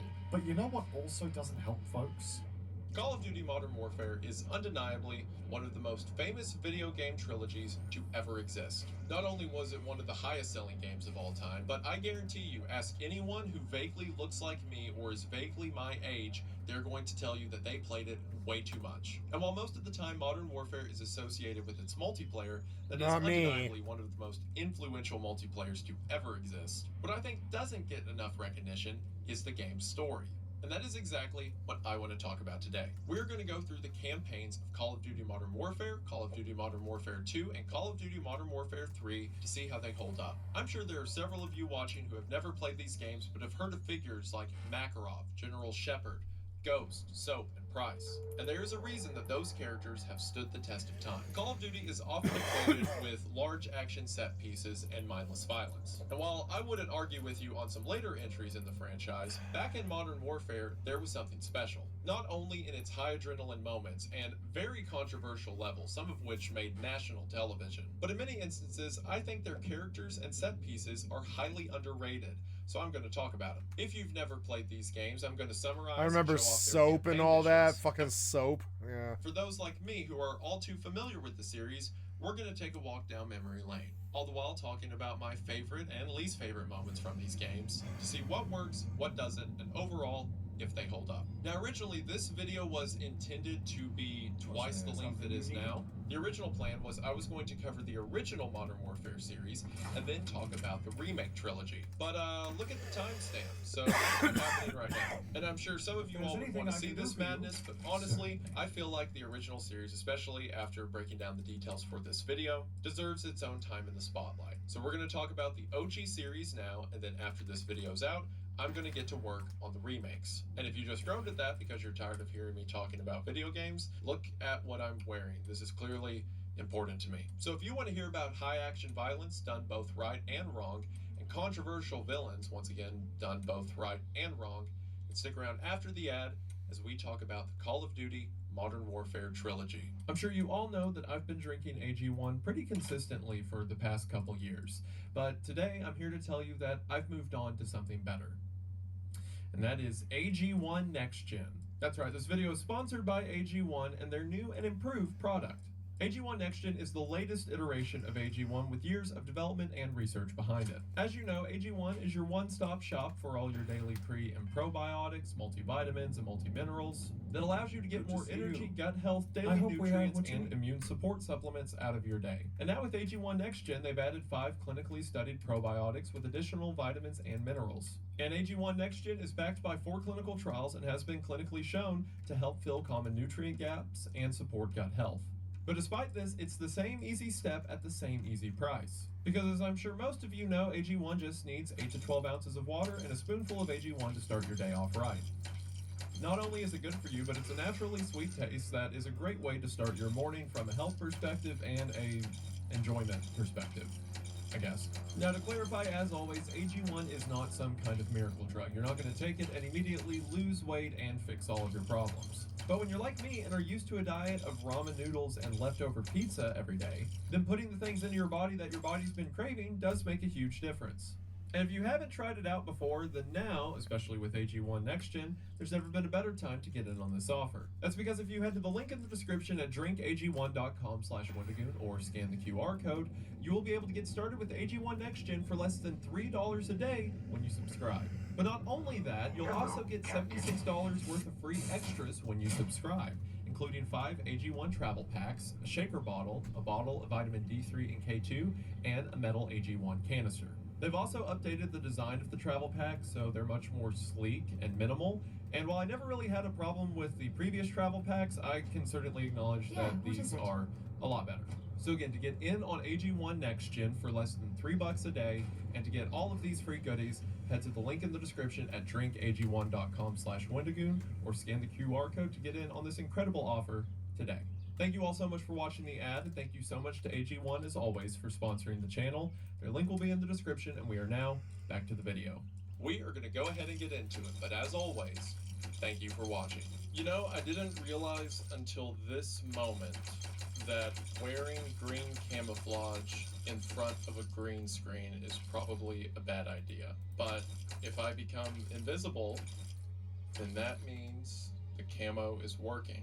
It's beating a dead horse to say this, but the impact of Call of Duty 4 Modern Warfare cannot be overstated. Not only did it set the metric for every FPS multiplayer game since, but it was the first game to make modern combat mainstream. COD 4 came out in 2007, and every first-person shooter was either still set in World War II because, frankly, it was easier to make, or completely disregarded realism and was just heading in the direction of sci-fi, like Halo. To put it into perspective, in 2007, the same year COD 4 released, Call of Duty's biggest competitor, Medal of Honor, had just released Vanguard and Airborne.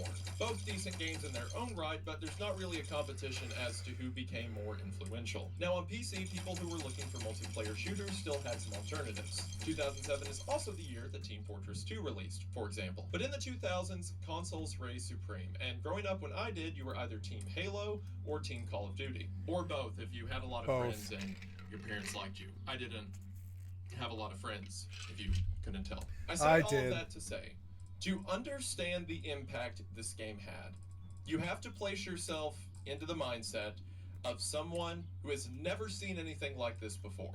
You come home from school, turn on your Xbox 360 or PlayStation 3 if you're lame, and are greeted by our first mission. Before every mission, we hear a briefing that describes to us what our objective within that mission is. And in this first one, we get an idea of the world the games take place in. We hear that Russia is in the midst of a civil war, the two sides being those still loyal to the Russian government or the loyalists, and those who are trying to revive Russia to its Soviet Union cores, or to a greater strength the country once had.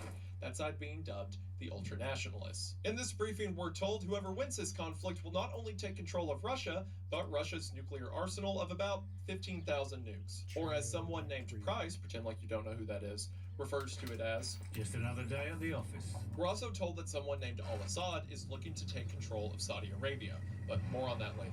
And then finally, the men speaking say they have a new recruit on the team, and our first mission begins in Britain. Our first mission is titled FNG, and stands for, if you grew up in a Christian household, Flippin' New Guy.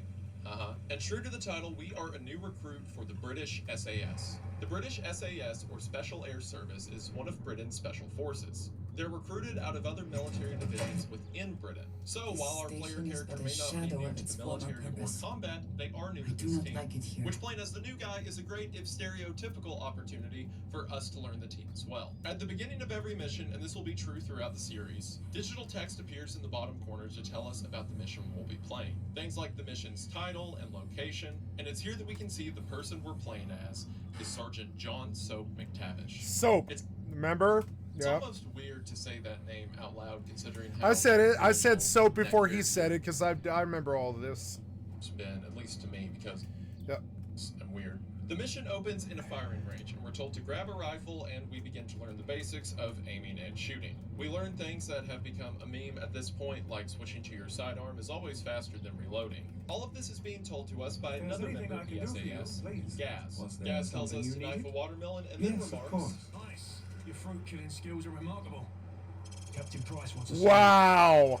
And then after this, we're told to leave the firing range and go to the next hangar over. Funny enough, this outdoor area was originally intended to be part of the mission. There was going to be a segment for throwing grenades, there was going to be a segment for movement, and you can actually see where this area was going to be across from the hangars. But then the devs ran low on development time and decided that what they had was enough. When we make it to the next hangar, we're greeted by who is undoubtedly the most famous character from this series. Right. What the hell kind of name is Soap, eh? How a muppet like you pass selection? There will be so much to say about Captain Price as we go on, but for now, he is simply the captain of this team. Price has us rappel down a rope and go through a shoot house that, on retrospect, we'll see as a layout of the location from the second level in the game. This is a fun vignette with targets popping up and a couple rooms requiring specific directions, like throwing flashbangs. Depending on how fast you get through the course and how many points you've had deducted for missing targets, the game will actually give a recommendation of what difficulty you should play the rest of the campaign on based on your performance. It's also funny because, of course, people have speedran this thing into oblivion. And it's apparent when they do that, the game was not built for people going that fast. So all of Captain Price's lines completely fall in on each other. Go, go, go! Hit the targets! Position 2, go! Hit the targets! Flashbang through the door! Position 4, hit the targets! Position... Once Once a difficulty is selected, we are on to our next mission and our first real campaign mission of the game, Crew Expendable. In the briefing for our second mission and the first real campaign mission of the game, Price says that the target is a piece of cargo on a ship that is currently in the Bering Strait, and that the information on this cargo came from a Russian informant. There's a security detail on board, but the crew is expendable, hence the title of the mission, Crew Expendable. I know I've already said this once, but you have to, once again, place yourself in the mindset of someone who's only grown up with World War II video games, and then suddenly you're thrown into this. Once again, playing as Soap, we are on board a helicopter preparing to raid the ship. Across from us, Captain Price smokes a cigar amongst the rain and night that we're about to fight in. We rappel onto the first deck and begin taking out the crew.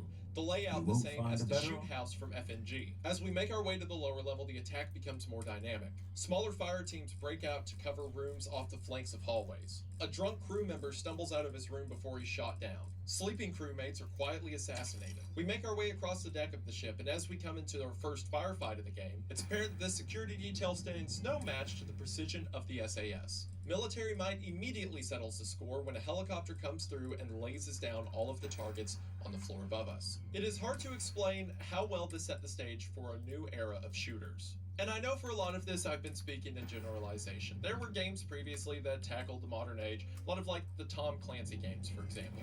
But for the majority of audiences who played COD 4 in 2007, this was the first time they ever experienced anything like this. I mean, sure, they heard stories or saw movies or news footage of helicopters shooting down targets or people rappelling onto ships. But as cheesy as it is to say, this is the first time they ever got to do it. The series will only go up from here, but this is certainly a way to set the standard of spectacle for a modern military shooter. It also sets the standard for a lot of the character moments we'll get throughout the game. When preparing to breach a door, Gas says,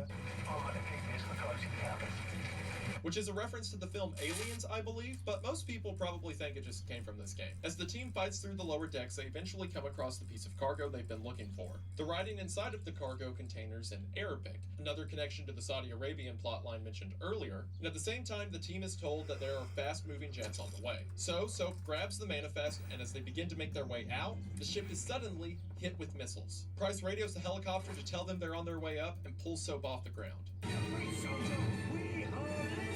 It really is hard to express how many influential or iconic moments from the series come in even the first couple levels. The ensuing escape from the ship also does something that I don't think the game gets enough credit for. This will change the further we get on into the series, but early on, Call of Duty did a great job at creating these big spectacle moments that were also grounded. Like, for example, throughout Crew Expendable, we are a special forces group that have been sent to take out the crew of a ship at night. All of that's cool and really high-level operator stuff, but it's not outside of the realm of possibility. It's not like we're one guy being sent by ourselves to wipe out an entire base yet. But in Crew Expendable, we get to do really cool stuff that also seems feasible. And this escape is very similar to that. We run out of the ship as the catwalk begins to crumble beneath us. The ship itself is filling with water. As we turn corners, our camera actually tilts with the ship itself. And as we come out onto the deck, a helicopter is waiting with the cargo door open. But the ship is still sinking, so Soap has to jump forward, barely catching onto the helicopter. Right before he slips off, Price grabs him, and we fly away as we watch the ship sink into the waves behind us. Again, very action movie, very over the top, but it's a group of guys running out of a ship that's going underwater. Not impossible. It's dramatic, sure, but it's dramatic within a theater of warfare, rather than a theater of high fiction. There will be more examples of that as we go on, but for now we move into our next mission. Well, mission's a strong word for it. It's more of a cutscene that's really intense. See, a big benefit that game developers and especially story writers had for video games up until 2007 was most of the time your stories take place in World War II. Meaning, for the most part, your stories don't have to be that politically complicated. Nazis are the bad guys. Shoot those. And every now and then, Imperial Japan, bad guy. Shoot those too. Now, that's not to say they were without politics, but World War II was decisively more black and white than a lot of modern conflicts. See, in 2007, we were right in the hot seat of the War on Terror. And during 2007, the media was constantly filled with stories of bombing campaigns and people that are considered targets around people that aren't considered targets. Proxy wars and disagreements were everywhere. So if you are going to make a game about modern conflict and you're not just going to make up some civil war or a fictional country, then you've kind of got to lean into that controversy, which is what Modern Warfare does in its third mission. Coup. Rather than a standard pre-mission briefing, we begin with satellite footage of a car moving through Saudi Arabia. We'll see the significance of that car in just a moment. I also have to give the devs credit, they did not make up a country. They were like, yep, this is Saudi Arabia, and Saudi Arabia is where this conflict takes place. One kind of funny note is, if I remember right, all or most of the events of Call of Duty 4 take place in 2011, and you know the game came out in 2007, so they have like the slight little buffer of being like, no, we're not saying that this is like conditions in Saudi Arabia right now, we're just saying, 4 years from now, who knows. And this is still insane to think about 18 years removed, but in this mission we witness from a first-person perspective the public execution of the Saudi Arabian president. We set in the perspective of Al-Fulani, the president of Saudi Arabia. And we watch as Al-Fulani is dragged out of his home and thrown into the back of a car. It seems that the person in charge is sitting in the shotgun seat up front, a man named Viktor Zakayev. Zakayev? This was so easy until I tried to do it for a video. Zakayev. Sure. As the president is being driven through town, we see that the country is in the midst of a coup. Those loyal to the old government are being executed in the street, and the new leader, Al-Assad, is heard over speakers enforcing this new order and encouraging a revolt of the West. And as all this is happening, the credits for the game begin to roll on screen. Eventually, the president arrives at a public square, and we find that it's from this public square Al-Assad has been giving the speeches that we've heard throughout the drive. The president is tied to a post as cameras stream this footage to the world. Al-Assad then walks over to an old, one-armed man who points a gun at Assad before handing the gun to him. We will come to find that this one-armed man is named Imran Zakayev, the father of Viktor, who we already saw in the car, and the leader of the ultra-nationalist movement who is currently in the midst of a civil war in Russia.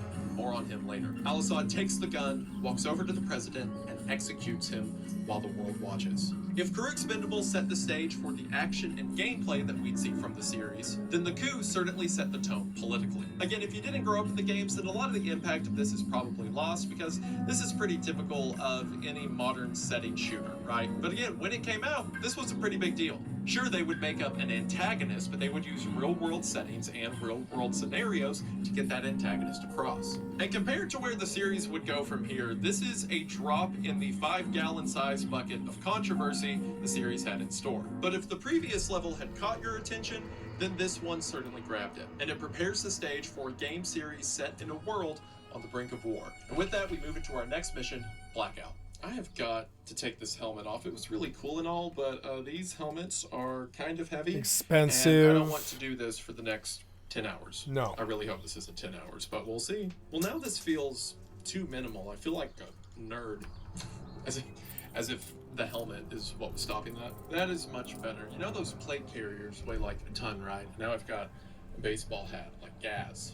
It's like I did that on purpose. In the briefing for Blackout, Price says that the United States is moving in on Al-Assad, and that while the United States is doing that, the SAS is going to go save their informant that gave them the information about the ship in Crew Expendable. That informant is a Russian named Nikolai. Nikolai has been undercover within the Ultranationalists and has been feeding information to the SAS. Nikolai has been found out and is being held prisoner by the Ultranationalists who plan to kill him. He is being held in an area where the Ultranationalists are actively fighting the Russian loyalists. Or, as Captain Price says, Nikolai's in hell right now. We're gonna walk him out.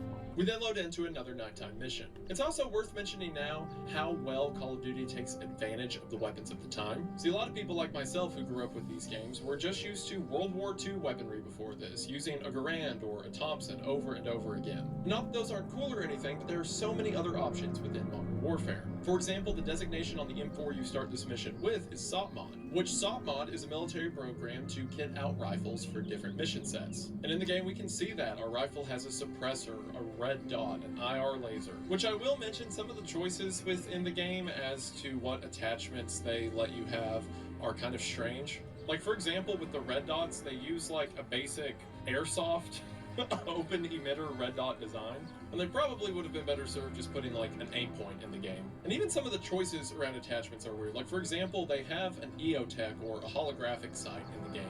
And whereas normally when you hold an EOTech, which, you know, airsoft or whatever, when you hold an EOTech, you're normally resting back here and you can see the full picture of the optic and everything just fine. But in this game, whenever you aim down one, the entire screen becomes the back of the optic, which is basically the equivalent of holding the rifle like this.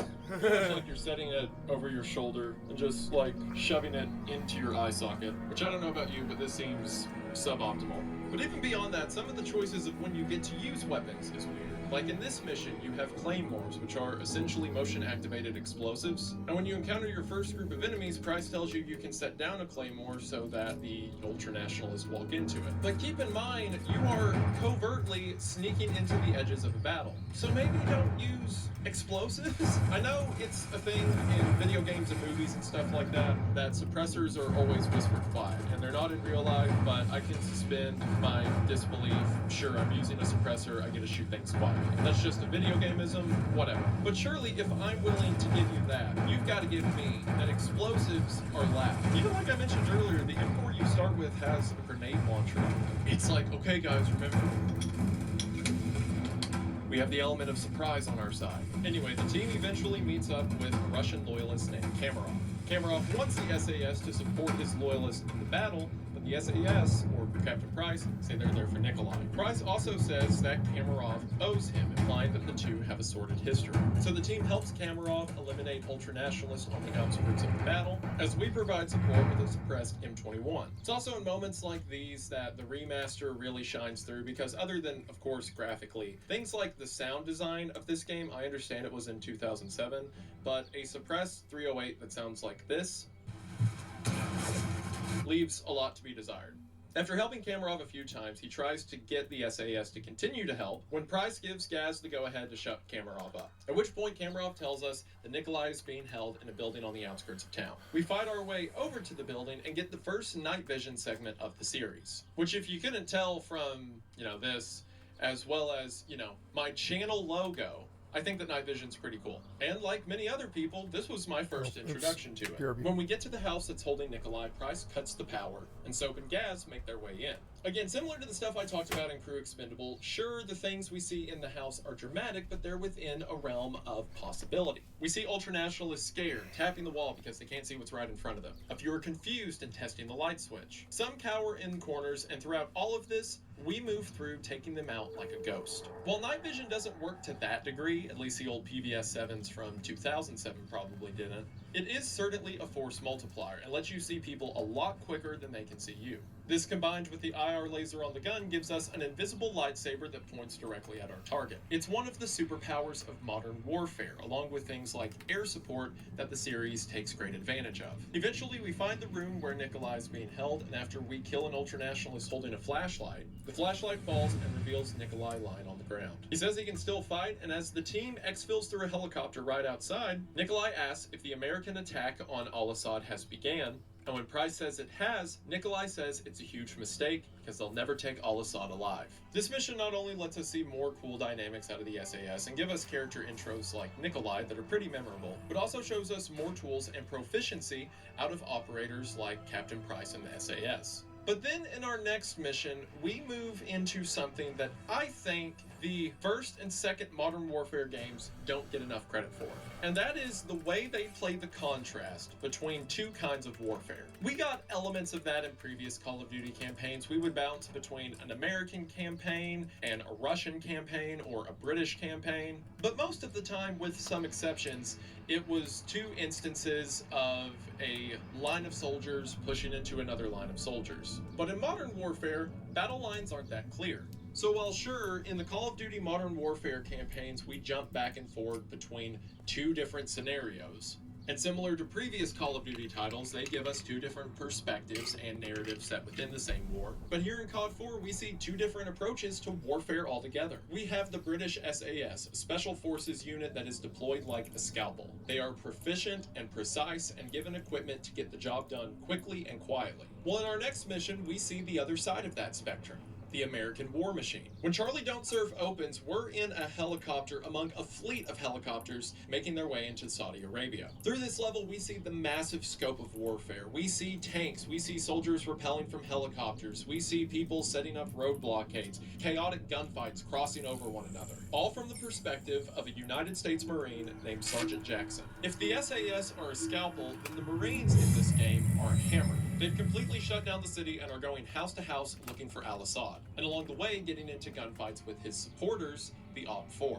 Which I do have to say, that is a gripe that I still have with this game, and I think it continues into Modern Warfare 2. And that is that this unorganized force is called the Op-4, which I don't mean unorganized as an insult to say like, haha, they're not good at organization. I mean in the literal definition, like they probably don't have like captains and lieutenants and a general and whatever, as they're simply the triggermen for Al-Assad.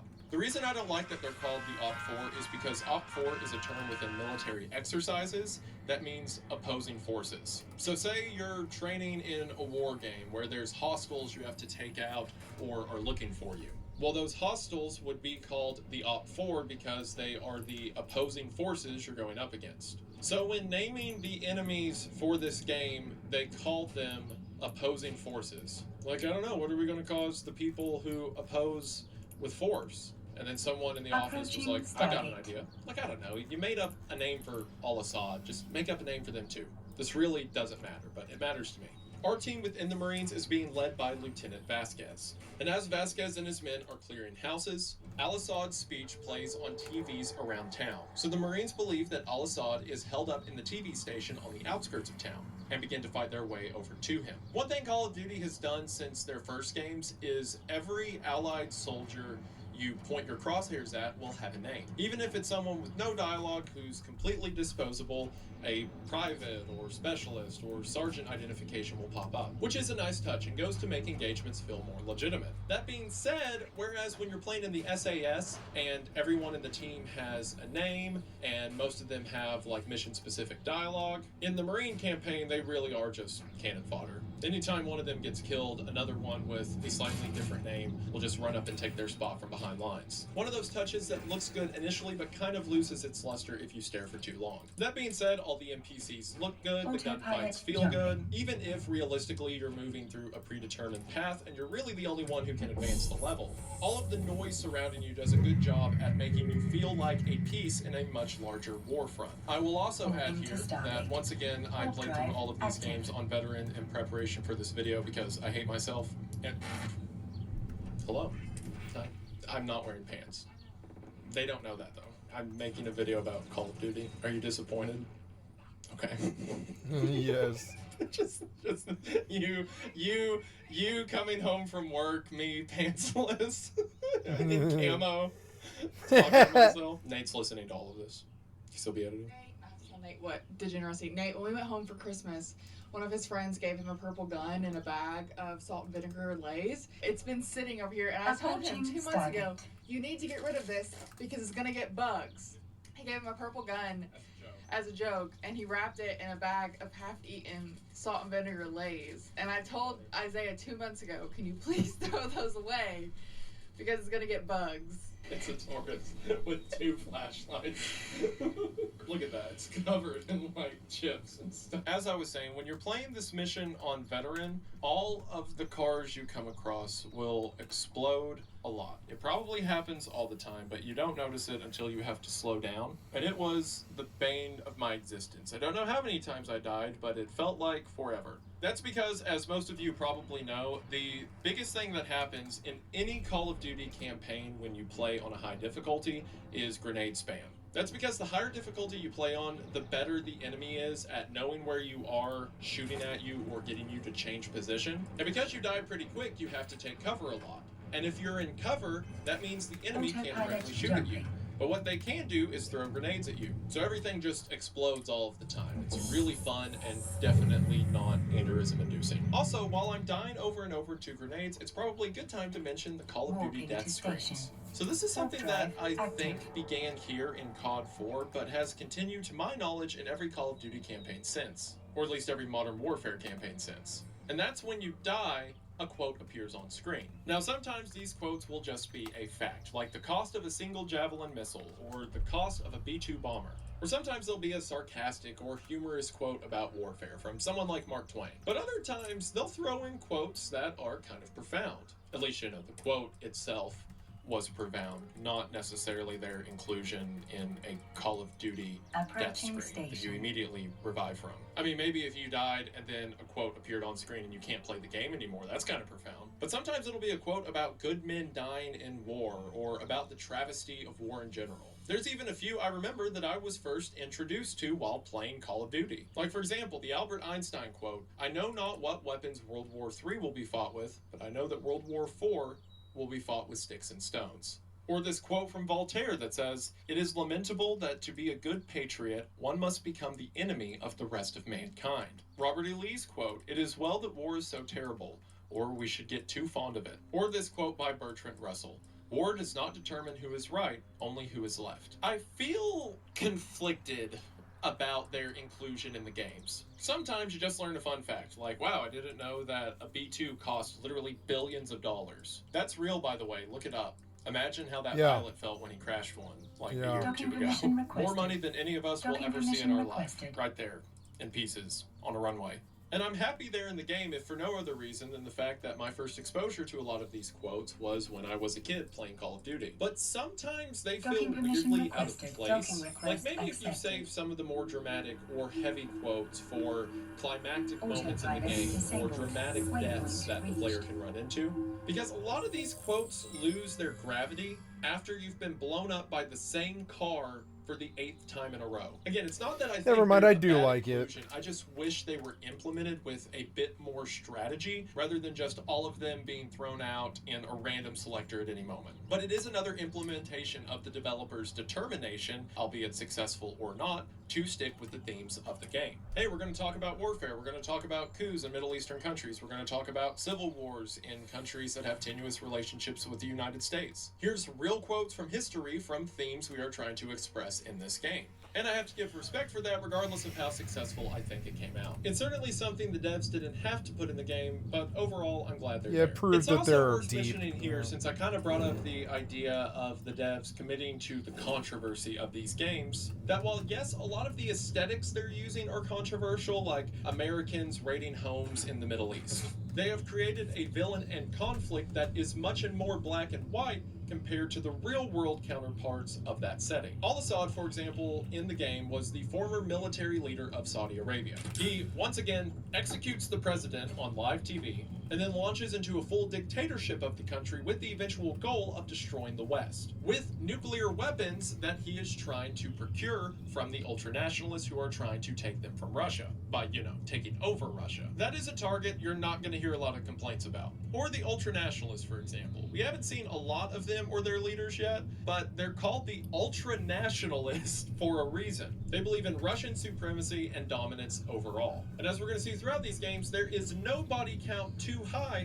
to stop them from placing Russia over the world. So while yes, we get a lot of the aesthetics of modern conflict, there is some minutia in the teeth of the controversy of modern conflict that gets lost. Every target we run into is a good target. It is a person with a gun that is shooting back at us and ready to die for their beliefs. There's never controversial targets or targets mixed in with non-targets. At least not in the original trilogy. When we talk about the new trilogy, we'll get into that. Which is why I think this came to mind in association with the death quotes that appear on screen. Those quotes are from real, complicated conflicts that took real human lives. So while in the real world, a lot of these sayings have gravity or weight attached to them, in the game, we're simply good guys who are shooting at bad guys. So when the bad guys shoot at us or throw grenades at us a little too much, and we see a quote from real conflict, it's kind of insulting.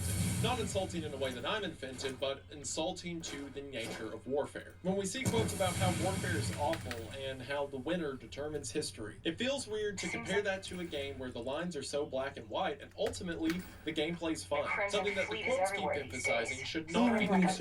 It's almost like the quotes themselves were a sort of parental safety tool. Almost like if your kid's having too much fun shooting bad guys in Call of Duty, whenever they die, they're going to take a moment to think about how awful warfare is. It seems like the game keeps making these concessions between discouraging warfare or propping it up. I don't know, probably more thought that went into the original implementation of it, but figured I'd mention. Anyway, the Marines eventually make their way to the television station. Not to undermine everything I just said about, warfare being awful or whatever, but the gunfight in the TV station is pretty fun. We fight between cubicles and break rooms. This really annoying thing happens if you get too close to an NPC, at least on higher difficulties, where they'll just scream and run at you and then hit you with the gun and you die instantly. Yeah, that's annoying. I hated that a lot. Once we get to the front atrium, we'll meet the most memorable character from the Marine campaign, Sergeant Griggs. You can tell Griggs is cool because he doesn't wear a shirt under his plate carrier, and he plays cool music, and he has an M249, which is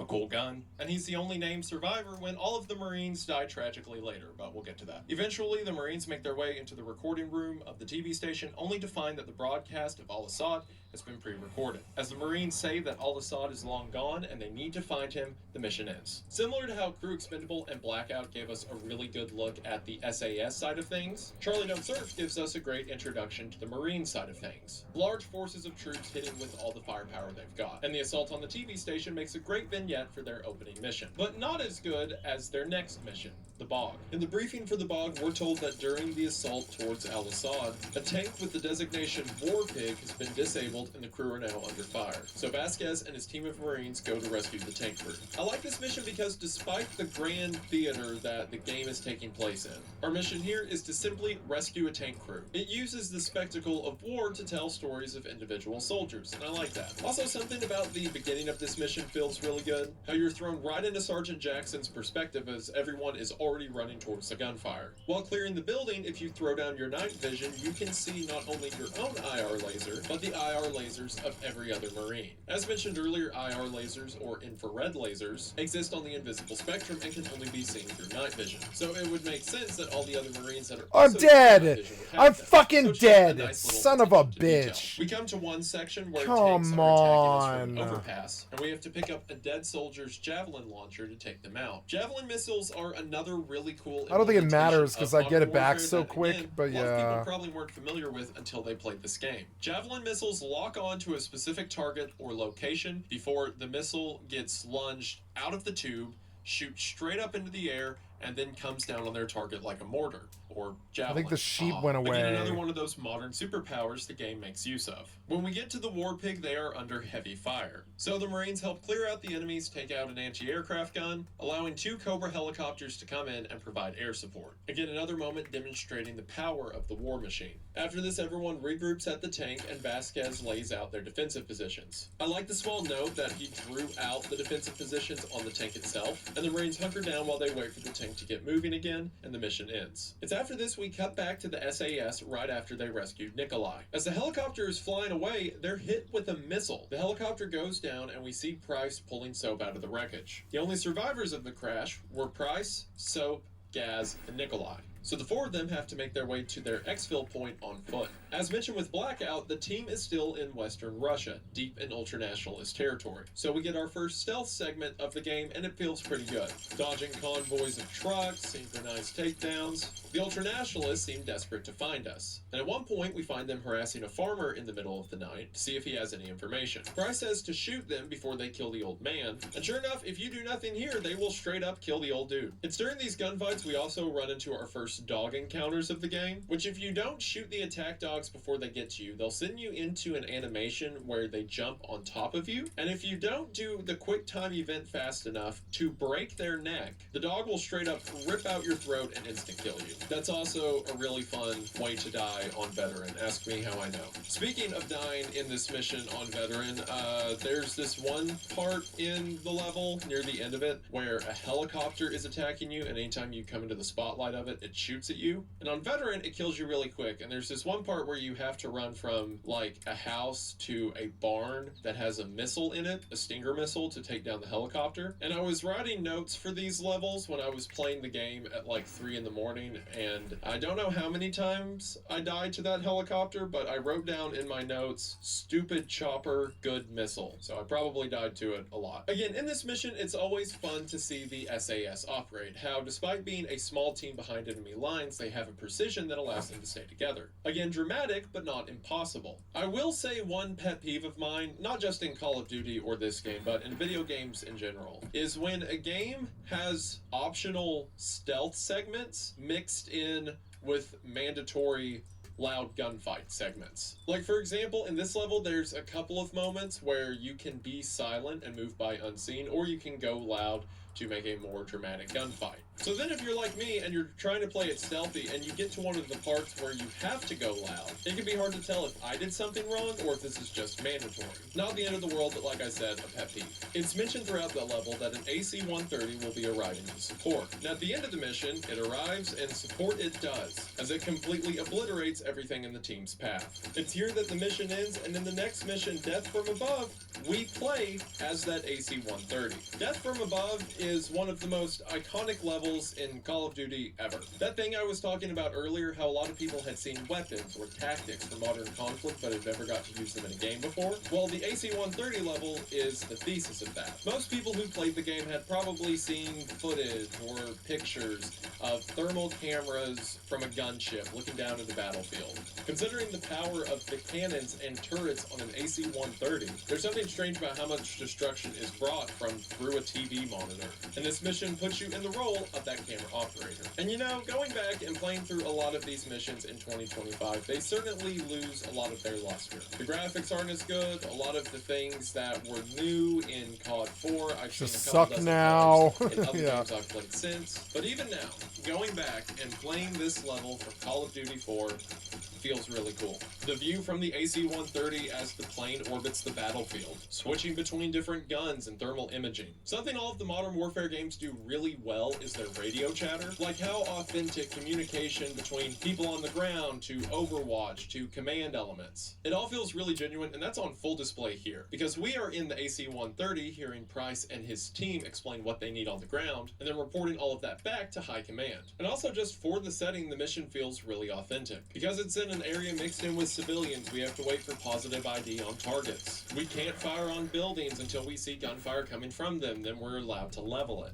The visual aesthetics are great. RPGs that are fired on the ground leave behind smoke trails. We're given different rules of engagement in different areas, like for example being told we're not allowed to fire on a church. And after fighting on the ground for several missions, it is a stark difference to see how invincible we are in the sky. Death from Above truly lets you wield a warhammer of war. As we cover Price and his team, they steal a few cars, and they make it to their extraction point where helicopters take them away. Again, it goes to show just how impactful Modern Warfare was. You could play another World War II game again and shoot people in France or at Normandy. Again, not saying there's anything wrong with that, but you know, we've all done it like 12 times at that point. Or you can man an AC-130 gunship. It's up to you. Our next mission, War Pig, takes us back to the Marines. Instead of the normal briefing for this one, we hear a series of newsreels that are explaining the American assault on Al-Assad. It does a good job at portraying how large this war effort is. And it puts the player in the shoes of a single soldier amongst a giant unanimous push to get one guy.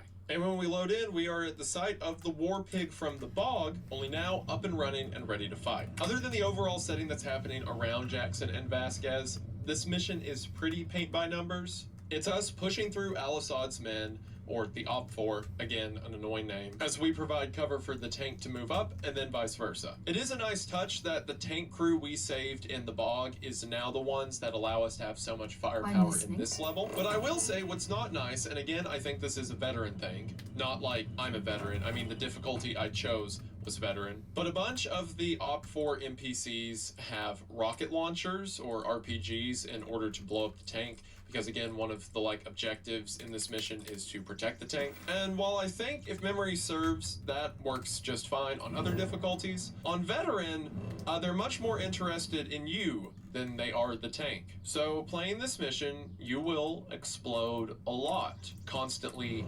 forever, forcing you to mostly stick to interiors so people don't have a line of sight to you, which is a good idea in theory until like 15 people spawn in the same hallway. Near the end of the level, the Marines are taking fire from an upstairs balcony, so Griggs and Vasquez push up a dumpster to provide moving cover, which is neat. Then at the end of the level, we're about to be attacked by one of Al-Assad's tanks, but then the War Pig figures out where they are through a building and fires a round through the building into the tank, instantly destroying it, which was really cool when I was like 11 years old and is still cool now. Our team makes it to their extract, but are told that Al-Assad has been cornered in the capital city and it's all hands on deck to get him. Which leads us into our next mission, Shock and Awe. Again, playing as Sergeant Jackson, it takes place immediately after War Pig. In the briefing, we see the scale of this operation. A total of 30,000 troops are surrounding the city in order to make sure that Al-Assad doesn't make it out. He's reckless, he wants a high body count, and he has the means to make it happen. It's now or never, and the beginning of the mission shows the weight of that. It's like the intro of Charlie Don't Surf, but on steroids. Not only do we see helicopters, but we see tanks and ground detachments and jets, all attacking in different sectors in a coordinated effort to make sure that Al-Assad doesn't escape. In the helicopter we're in, Jackson is manning a Mark 19, or in other words,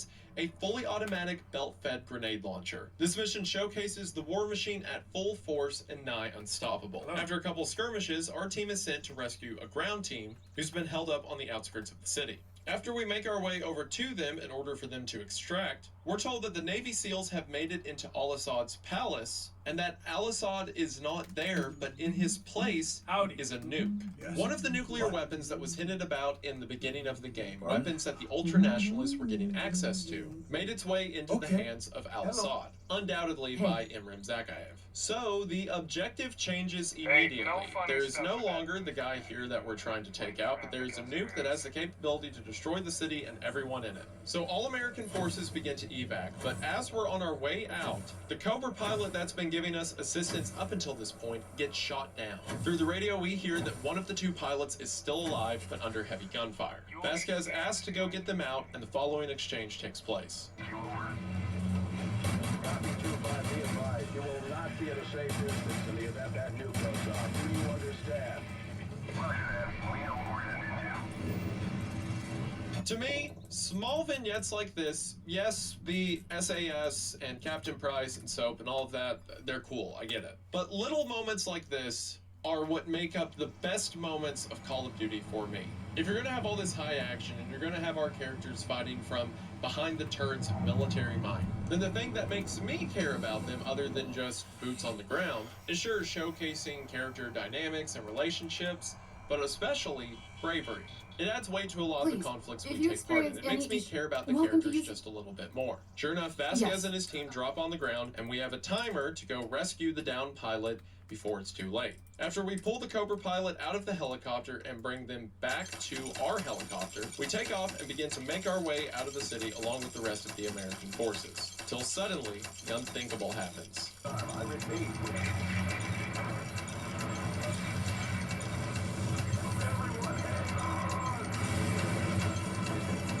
Nuclear weapons have been the monster in the closet of every conflict since 1945.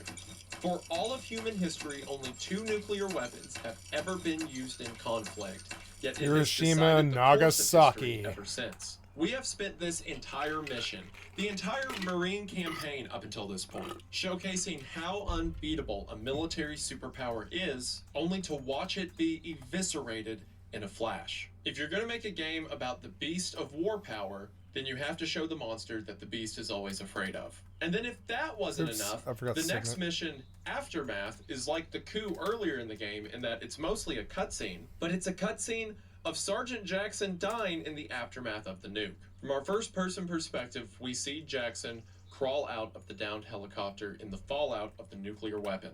He lands in the street, the body of Vasquez lying next to him. The buildings around him turn to rubble. A playground nearby literally voices the laughter of now dead children. And in his final moments, Jackson stares at the mushroom cloud as he fades into the light. At the end of Shock and Awe, we saw the list of soldiers that were killed in this explosion, all 30,000 of them. Here at the end of Aftermath, we see that our player character, Sergeant Jackson, is among those killed in action. This, like a lot of other things that have happened in the game up until this point, was unprecedented for the time. Like, not killing your player character, that's happened before, but making a game about the American military and then they lose. Think about it, when we first started playing as the Marines, their mission was to get Al-Assad, and they kept chasing him, and then it turns out Al-Assad tricked them, and now everyone's dead. And it doesn't pull punches either. Similar to the third thing we saw in this game being a first-person public execution, here we get to play as a Marine that dies of a radioactive death. If nothing else, it is gutsy, and one of the reasons that COD 4 remained in people's memories for as long as it has. Well, as you can imagine, the hunt for Al-Assad is now as on as it ever was. So Nikolai gives the SAS a safe house that he believes Al-Assad is hiding in.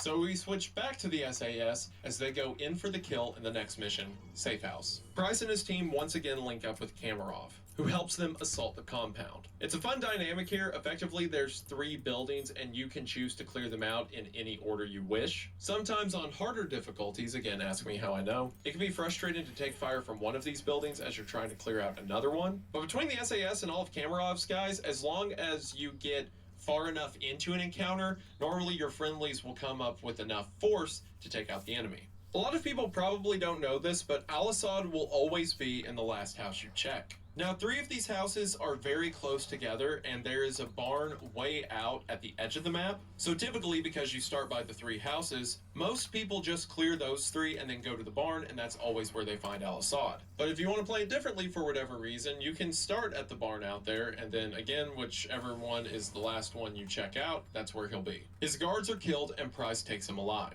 We then cut to a while later after Al-Assad has been tortured for some time, with the SAS asking again and again where he got the nuke. Until suddenly, Assad's phone rings, Captain Price answers it, and after hearing whoever it is on the other end, executes Al-Assad. Gaz asks who it was, and Price says it was Imran Zakhaev. So I need to give a little context for that move to make sense. We know that Imran Zakhaev is the one who supplied the nuke because we knew that Zakhaev and Al-Assad were working together, and also because I told you to make things less confusing. See, in the coup, when we were playing from the president's perspective, we saw Zakhaev hand Al-Assad the gun. But I don't wish to glorify the goddamn fucking plot of Call of Duty Modern Warfare because I fucking hated it. And I thought it was complete garbage, and I don't really even want it on my channel, kind of. I'm that anti-milsim pushing warfare stuff. And so, like, while I like Wendigoon, I am gonna bail here because it is 5 fucking hours of Call of Duty. I don't love Call of Duty. Sorry. I don't like Call of Duty. So, we're gonna get off it. Didn't see that. I'm For all they knew, I'm definitely not doing 5 hours of this.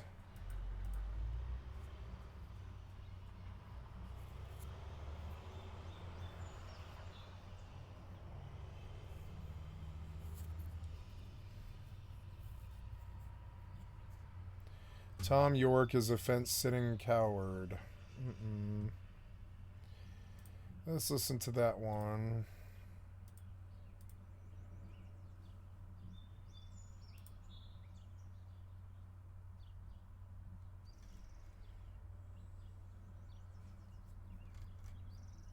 Both sides are bad.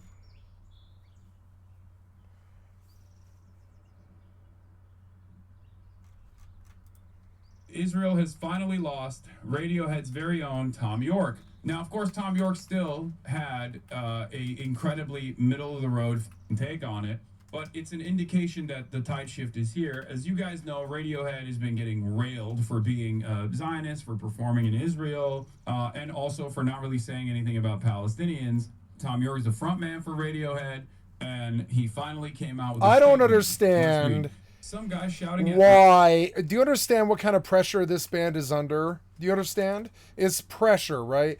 Israel wants Radiohead to come to Israel and play shows there. The band's under a huge amount of pressure. Now, they don't have to do that. But their fans will not be happy if they don't. Also, why the fuck is Radiohead touring? Aren't they like 70? Me from the dark last year when I was like, they're younger than my parents, but not by much. They've got to be 65. He's probably 65 now, something. Picking up a guitar to sing. Like, that's fine, but I mean, you know, why are we rocking out to 65-year-old dinosaurs? Seems weird. final song alone in front of 9,000. I swear to God, it's a couple of generations of like cultural raiders who won't make their own music or their own stars. Like there is some good young stars definitely, but not of the ilk of like Radiohead, no, or like Tool, no, or Nine Inch Nails, or I don't know, Nirvana or Sublime or anything. So they all, like, all those kids, they listen to what I listen to, or they listen to like, you know, like, I don't know, like trap rap and stuff like this, and trap, and I don't know, like that's okay. It's just like weird. It's weird that people still go to see Radiohead. I mean, it's not weird, but it's just like, aren't they like 70? Why would you want to go see an old man bounce around on stage? It seems sort of weird. It's like 1,000 people in Melbourne didn't really seem like the best moment to just like I understand people my age wanting to go and do that, but I guarantee a bunch of them that are listening to him are young. I know, because it's like Radiohead was this like permeating band that the like everybody loved, and it's weird, and like not everybody, but a lot of people loved it, and that's okay. But I remember when it wasn't that cool to like Radiohead, you know, it was, you know. But now it's just this like massive thing like Radiohead. Now I have trouble putting their music on because I know it's like a statement, you know. Discuss the unfolding humanitarian catastrophe in Gaza. Afterwards, I remained in shock that my supposed silence was somehow being taken as complicity, and I struggled to find an adequate way to respond to this and to carry on with the rest of the shows on the tour. That silence, my attempt to show respect for all those who are suffering and those who have died, and not to trivialize in a few words, has allowed other opportunistic groups to use intimidation and defamation to fill in the blanks, and I regret giving them this chance. This has taken a heavy toll on my mental health. You know who the real victim of Israel's genocide is? Tom York of Radiohead. That's right. He's a creep, he's a weirdo, he's a Zionist. What the hell is he doing here? He does not belong here. The real toll here was Tom York's mental health. Not the almost 20,000 children that Israel murdered in broad daylight in a live-streamed child holocaust, but actually Thomas York of Radiohead. I would hope that for anyone who's ever listened to a note of my music, of my band, or any of the music I've created over the years, or looked at the artwork or read any of the lyrics, it would be self-evident that I could not possibly support any form of extremism or dehumanization of others. All I see in a lifetime's worth of work with my fellow musicians and artists is this is the man who wrote Hail to the things, Thief. You know? First of all, it's just a both sides argument, and the primary focus of this is still how much he was vilified in this process. So remember that. Not only is this an awful self-aggrandizing victimization narrative that he is hitting here, but it's also still both sidesing the matter. This, you will see a lot of these, okay? It's incredibly self-indulgent, yes. My mother does this. A lot of this. You will see a lot of this in the upcoming weeks and months, where many artists who are unconditionally and firmly committed to Israel having to basically crawl through a mile of rusty nails to finally come out and be like, oh, God, I just don't want to do this, but also Israel, oh, come on, you've killed too many children. I actually posted in my Discord yesterday about this, ironically enough, before I even saw Tom York's tweet or statement, where I said something along the lines of like, you will see a lot of like YouTubers who come out and make bold declarative statements about Israel being violent or whatever, now that they do not fear severe social and political and career repercussions for it. But in the process of other people coming out and saying like, yeah, I was always an anti-Zionist, or yeah, I always was saying Israel, or just saying it quietly. In that process, if they turn around and offer any criticism whatsoever to all of the people who have been actively calling this out for 19 if they do that, I'm not letting them get away with that shit. I'm not Mr. Gatekeep the genocide that Israel is doing. I've said this already. Going forward, you will see a lot of people coming out and saying, I've always been against this, guys. Please. But I don't mind it. I don't necessarily mind that people are coming out now that it's like safer. It's good. It means that more people are recognizing this. It means that there is no environment of censorship that can cause severe penalties to your future ambitions or whatever. That means that there is so broad momentum. You guys played a role in that. when you went out and you protested every fucking week, you made it so that there was a permission structure. So now that it's happening, now that the tide is shifting, don't immediately push people away when they come to this conclusion. Don't immediately assume that they're being cynical, even though many of the people that are now coming out, only now coming out, are being cynical. They are cynically doing it. Make no mistake, you shouldn't immediately push these people away unless it's something like what Tom York is saying, because he still is trying to both sides of the situation. Bullshit, I'm still getting punished for speaking out as an American Jew in the entertainment industry. No, I know. There's still people who are in the crosshairs, myself included. People who have been doing this for quite a while that the Israeli government has actively put the beat on, actively put crosshairs on. It is what it is, okay? All I see in a lifetime worth of work with my fellow musicians and artists is pushing against such things, trying to create work that goes beyond what it needs to be controlled, coerced, threatened, to suffer, to be intimidated, and instead to encourage critical thinking beyond borders, the commonality of love and experience, and free creative expression. Sounds naff, but true. For others, let me fill in the blanks now, so we're nice and clear. I think Netanyahu and his crew of extremists are totally out of control and need to be stopped, and that the international community should put all the pressure it can on them to cease. Their excuse of self-defense has long since worn thin, and has been replaced by a transparent desire to take control of Gaza and the West Bank permanently. This is an interesting thing to state right now, after 19 months of, live stream child holocaust, especially considering that a day after October 7, they said they were fighting human animals, and that Israel had the right, nay, the responsibility to shut off food and water and electricity into the Gaza Strip to punish all of the entirety of the Palestinian population. They've never shied away from their exterminationist rhetoric. As a matter of fact, the only reason why people are now openly recognizing it is because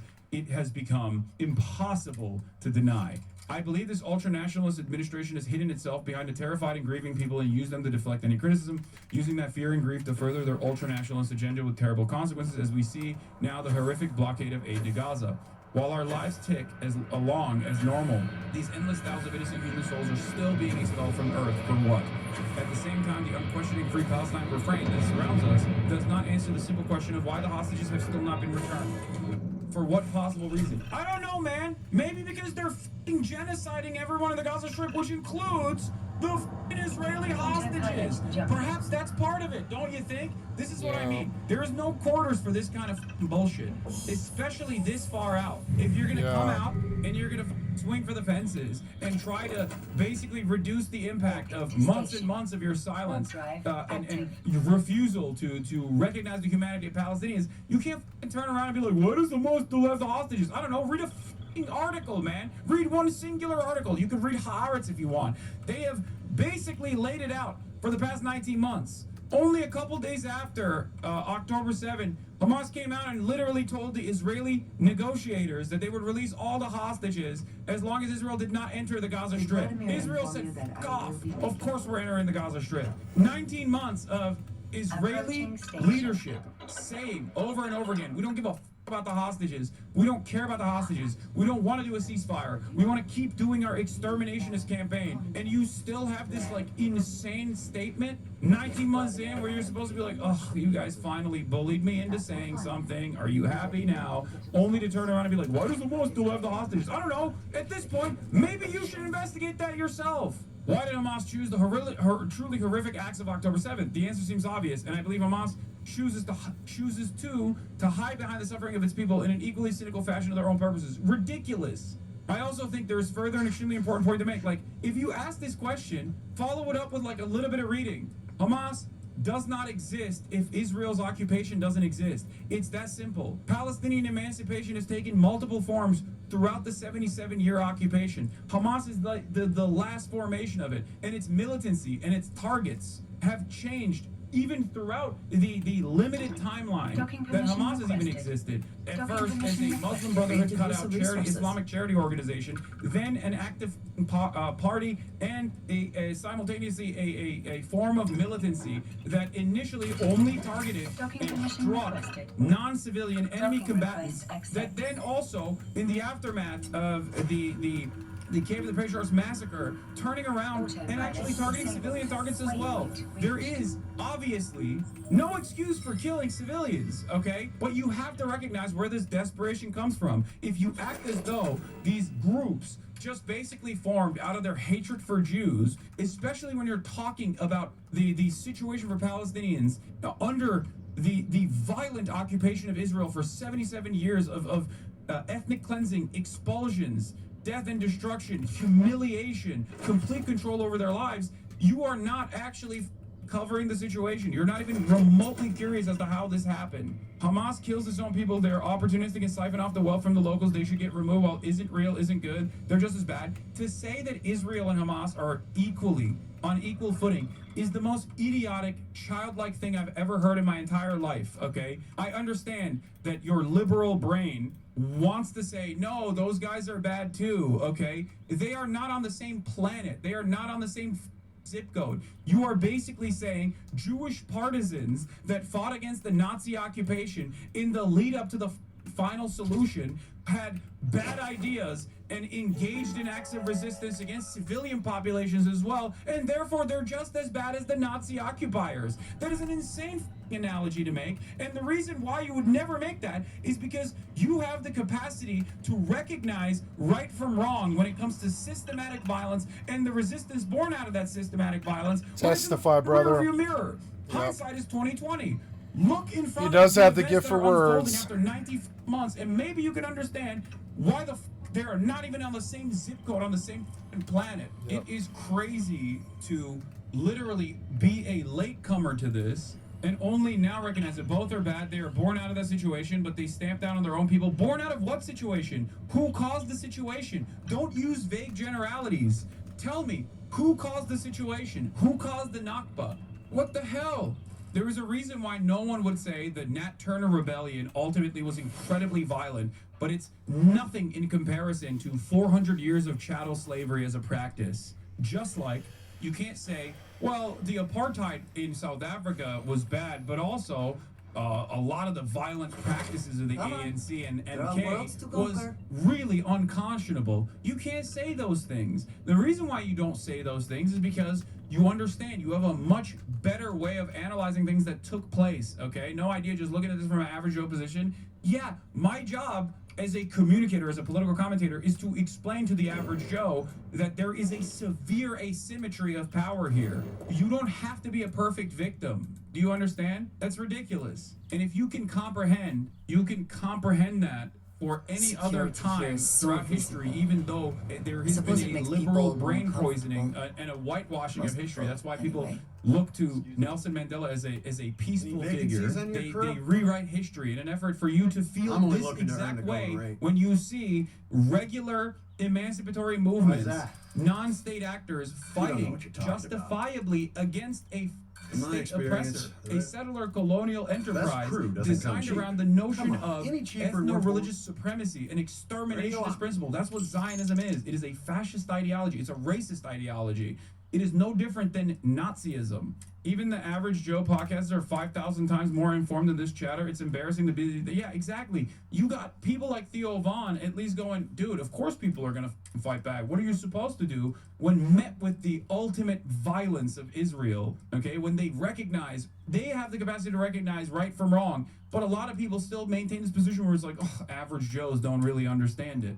Libs think Jewish partisans were good just because they were Jewish and not because they were fighting fascists. The phrase never again was made by Kahan specifically as an expression of ethnic chauvinism. No, never again's application was not supposed to be Kahanist. And many people don't even think of it from that Kahanist framework until post-October 7, where so many... No, that chatter is not wrong. That chatter is not wrong. That chatter is not wrong. Most people do not hear never again and think, oh, this means never again just for Jews. That is the Kahanist interpretation of this statement. I wouldn't say Kahan made the phrase. I think he popularized it within a certain sect. But never again was not was never seen as that Kahanist interpretation. Please don't say that. If you ask the average person what never again implies, no one would ever think of the Kahanist interpretation, never again just for Jews, because that is what it is. For those of you who don't know, Mayor Kahan is a ultra right-wing, super racist, basically the Grand Wizard of the KKK, but for Jews, okay? A Jewish supremacist, ultra right-wing terrorist. That's who Mayor Kahan is. And this is not an exaggeration. I mean, he was branded a terrorist by the Israeli government. His follower, Baruch Goldstein, famously went into the mosque in Jerusalem and shot and killed, did a heinous act of terror in occupied West Bank. He is a sociopath. He was a sociopath. Oh, not in Jerusalem, sorry, Hebron. I apologize. Mayor Kahan was such a terrorist that the terrorist state of Israel considered him to be a terrorist. A Brooklyn native, of course, just like Baruch Goldstein was also one of our own. Yeah, 29 dead, 125 wounded, including children. A counter-protester I met had a long-live Baruch Goldstein poster. Yeah, it's freaks. A lot of people are able to basically mask their insanely extremist, insanely racist ideology, especially when it comes to Jewish supremacist thought, because most people don't know about these movements. Most people have not done any reading on even the history of Israel or the history of Palestine. And on top of that, most people only know about Judaism and Jews from the perspective of marginalization, post-Holocaust, and also how anti-Semitism manifests due to the way that they've learned about Jewish history. So for a lot of people, they get scared when someone even says, like, there is a Jewish supremacist slant, a Jewish fascist supremacist slant amongst some of these movements. And the irony, of course, is that the Jewish Power Party is now a viable party within the Israeli Knesset, within the Israeli parliament. Jews in Israel are not a marginalized population. Jews in Israel are the oppressor population. It's like saying white people in America. This is something that a lot of people cannot comprehend. They don't understand it because they. Oh, good. I got they've been taught like Jews have been pogromed, historically been undermined, historically been attacked. And that's precisely what's going on right now. Like, that is the framework that they operate off of. Over there, that is not the case. And the greatest example I can always give you is this. In the Western world, where when someone spray paints the Star of David outside of a Jewish person's house, that means that person is probably going to get hate crimed. In Israel and in the West Bank, in occupied Palestinian territory, occupied illegally by the Israeli state, when they spray paint a Star of David outside of your house, that means Jewish settlers are going to come in and blow up your house. And this happens on a regular frequency, on a regular basis. Jewish settlers go to people's houses, blow them up, and get full protection from the Israeli occupying force in the process. If you try to even fight back, or if you're in the crosshairs, you get killed, either by the settlers themselves, who have been armed by the American state, okay, by way of Itamar Ben-Gvir from the Jewish Power Party, okay, which is literally the Klan. Like, imagine the Klan, but instead of white supremacists, they are Jewish supremacists. They either get killed by those guys, or they get killed by the Israeli occupying force. There's only so much back and forth we can have here, where it's like a big part of the reason why you're confused is because of your lack of knowledge on this stuff. Yep. Your lack of interest in finding out about the history of Israel. And I think a lot of people, instead of turning around, taking a deep breath and being like, let me listen to what this person is saying sincerely and try to understand this different perspective that I had never encountered, a perspective rooted within truth, by the way, historical truth, rather than the whitewashed, bastardized lies that you have learned. Instead of doing that 19 months into a genocide, you still go, I'm going to react with anger. I'm going to react with resentment because you're telling me something that does not correspond to my previous social conditioning. And it's very frustrating. It's your lack of knowledge in this process that's causing you to lash back out in this way.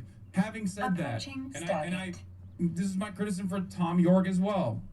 When he says, why hasn't Hamas truly chose the truly attacks of October 7? The answer is, Hamas chose the truly horrific attacks of October 7, the truly horrific act of October 7, as a direct consequence of, at that time, 75 years of Israeli occupation. And this isn't just my assessment of the situation. Even liberal Zionist publications like Haaretz had the exact same approach, had the exact same take, because that is the truth. You cannot keep killing people at a rapid clip and dominate every facet of their existence and expect and then show them that there is no negotiation, that negotiations in the so-called peace process have only led to more land grabs from the Israeli state in the West Bank, and then expect them not to do anything when you back them into a f***ing corner, not agreeing with the tactics of Hamas or openly stating that there were atrocities that unfolded on October 7 does not change that dynamic, does not change the much larger atrocity of 75 years at that time of apartheid and military occupation and death and destruction. I also think there is further an extremely important point to make. Social media witch hunts, nothing new on either side,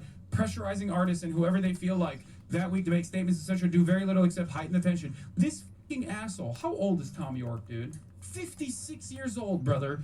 56 years old. You're a whole ass, almost 60-year-old adult. And you're over here talking about how the real problem here is social media. That is disgusting. I'm sorry. No, the real problem is war. As a major artist who literally played in Israel, fucking war. People were looking to you to say something. Yeah, like why? I don't care what Radiohead says. Radiohead when I was growing yeah, up. I love I personally Radiohead. give a shit whatever Tom York says. Yeah, okay? I don't really Tom care York what Tom York says. You know, I love Tom York. I know every I know every word he's ever written, and I love that band. Like I love My Right Hand or whatever, right? I love that band, but I don't give a shit what Tom York says about politics. I don't have any more.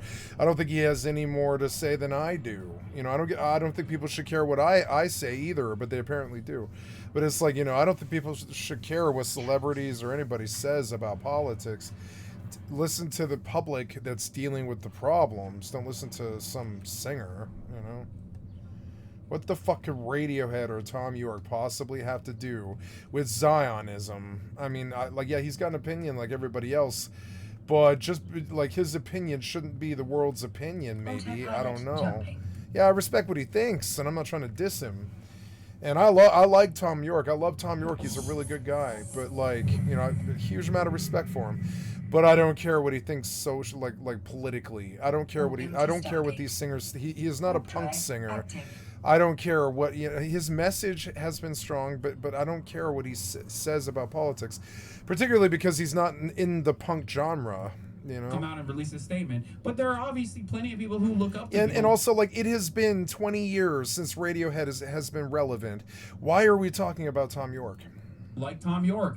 And in that moment, shouldn't your conscience guide you? Shouldn't you look at what is happening, what is taking place, the genocide that is unfolding, and say, my conscience is the reason why I'm making this statement, and not talk about social media pressure? You're fucking 60 years old. You're a multimillionaire. Jesus fucking Christ. Get over yourself. This kind of deliberate polarization does not serve our fellow humans. It perpetuates a constant us and them mentality. It destroys hope and maintains a sense of isolation. The very things that extremists use to maintain their position. We facilitate their hiding in plain sight if we assume that the extremists and the people they claim to represent are one and the same, indivisible. If our world is ever able to move on from these dark times and find peace, it will only be when we rediscover what we share in common. And the extremists are sent back to sit in the dark. Oh my God, what a fucking fence sitter. I sympathize completely with the desire to do something when we are witnessing such horrific suffering on our devices every day. It completely makes sense. But now I think it's a dangerous illusion to believe reposting or one or two line messages are meaningful, especially if it's to condemn your fellow human beings. They are unintended consequences. It is shouting from the darkness. It's not. I definitely don't care what Tom York tweets. I've never used Twitter, and I don't give a fuck what somebody says on Twitter. Looking people in the eye when you speak. It's making dangerous assumptions. It's not a debate, and it is not critical thinking. Importantly, it is open to online manipulation of all kinds, both mechanistic and political.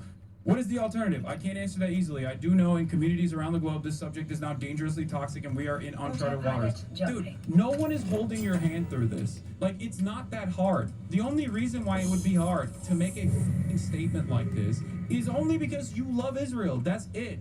And you still can't let it go. And there are plenty of people who do have this framework, by the way. Plenty of fucking people who are stupid-ass boomers who just cannot let this concept go, that Israel is still like a good country, a moral nation.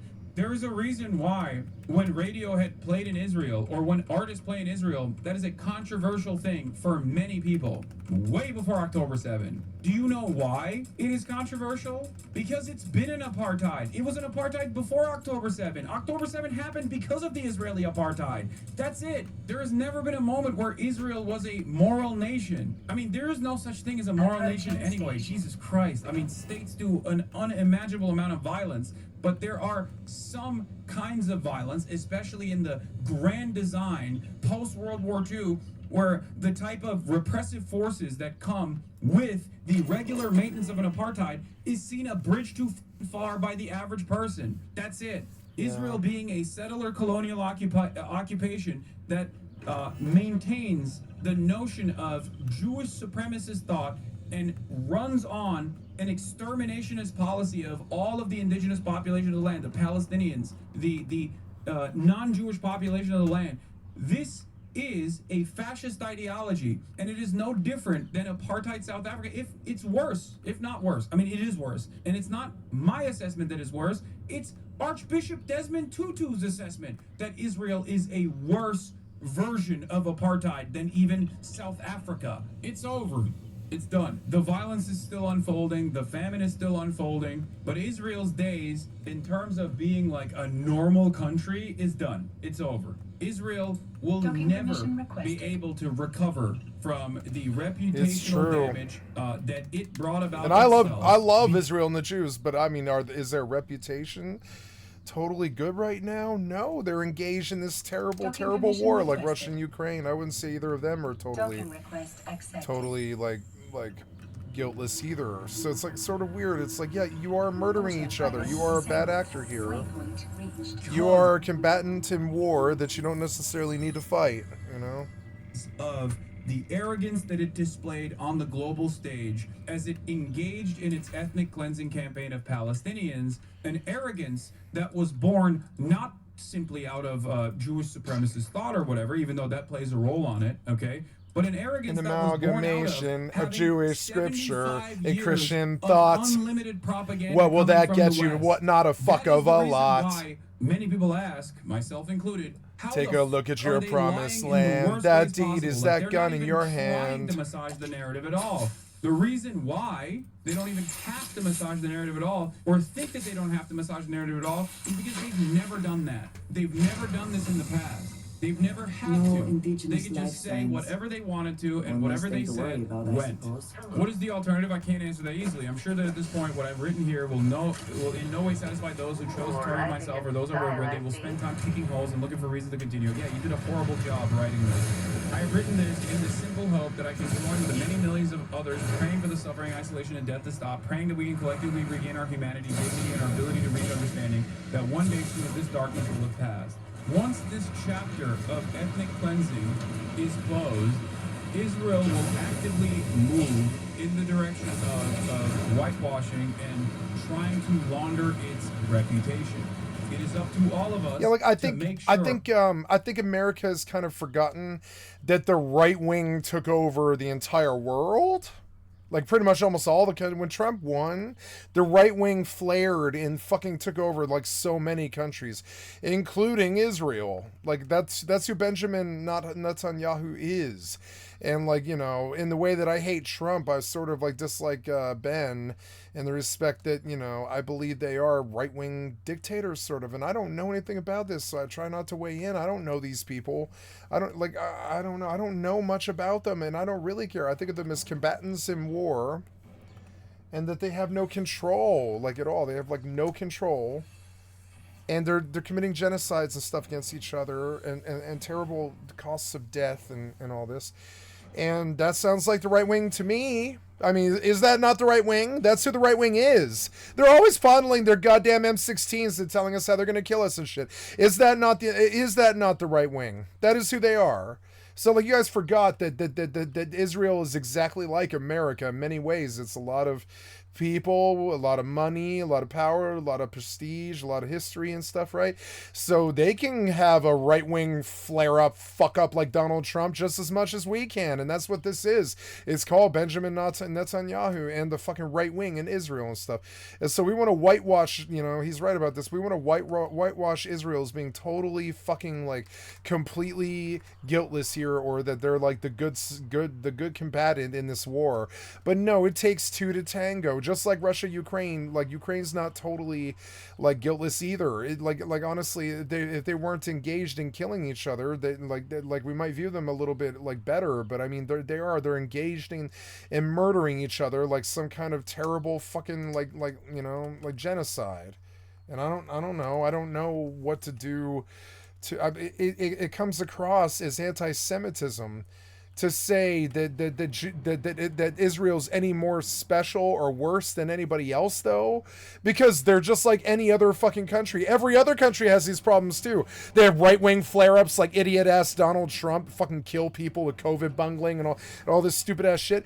They've got problems. They do. So, like, you know, they've got problems just like us. They've got right-wing flare-ups that fucking let us down idiot-ass hallways to a dead end. All this stupid-ass shit. And they've got right-wing problems too. And so, like, no, not all of Israel is totally guilt-free, no.